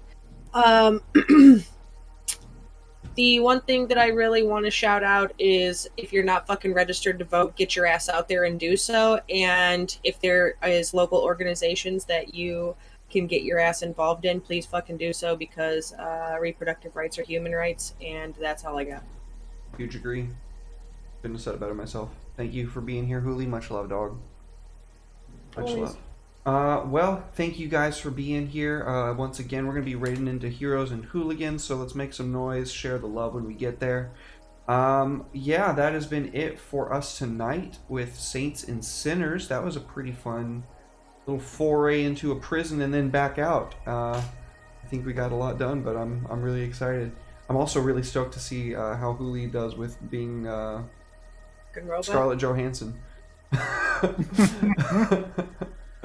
I'm just kidding. It was because you remember she did the movie. It was controversial. Anyway, Covet Syndicate tomorrow at 6:30 p.m. Central Standard Time. It's gonna be fun. It's gonna be shenaniganful, and there's actually gonna be a little bit more structure to it, unlike last time where it was literally like, oh yeah, I forgot to prep for this, but that was okay. We still got a lot done. It was fun. Birthday of Lady Shirai, which is a Houses of the Blooded one-shot on Sunday at 2 p.m. Central Standard Time. And no Curse of Strahd on Monday, because my boy's house is getting renovated, so he will not have his computer until hopefully the week after that. So, yeah, that's it for us today. Dark Heresy on Wednesday. Other than that, good night, folks. We love y'all, and we will see y'all tomorrow. Bye!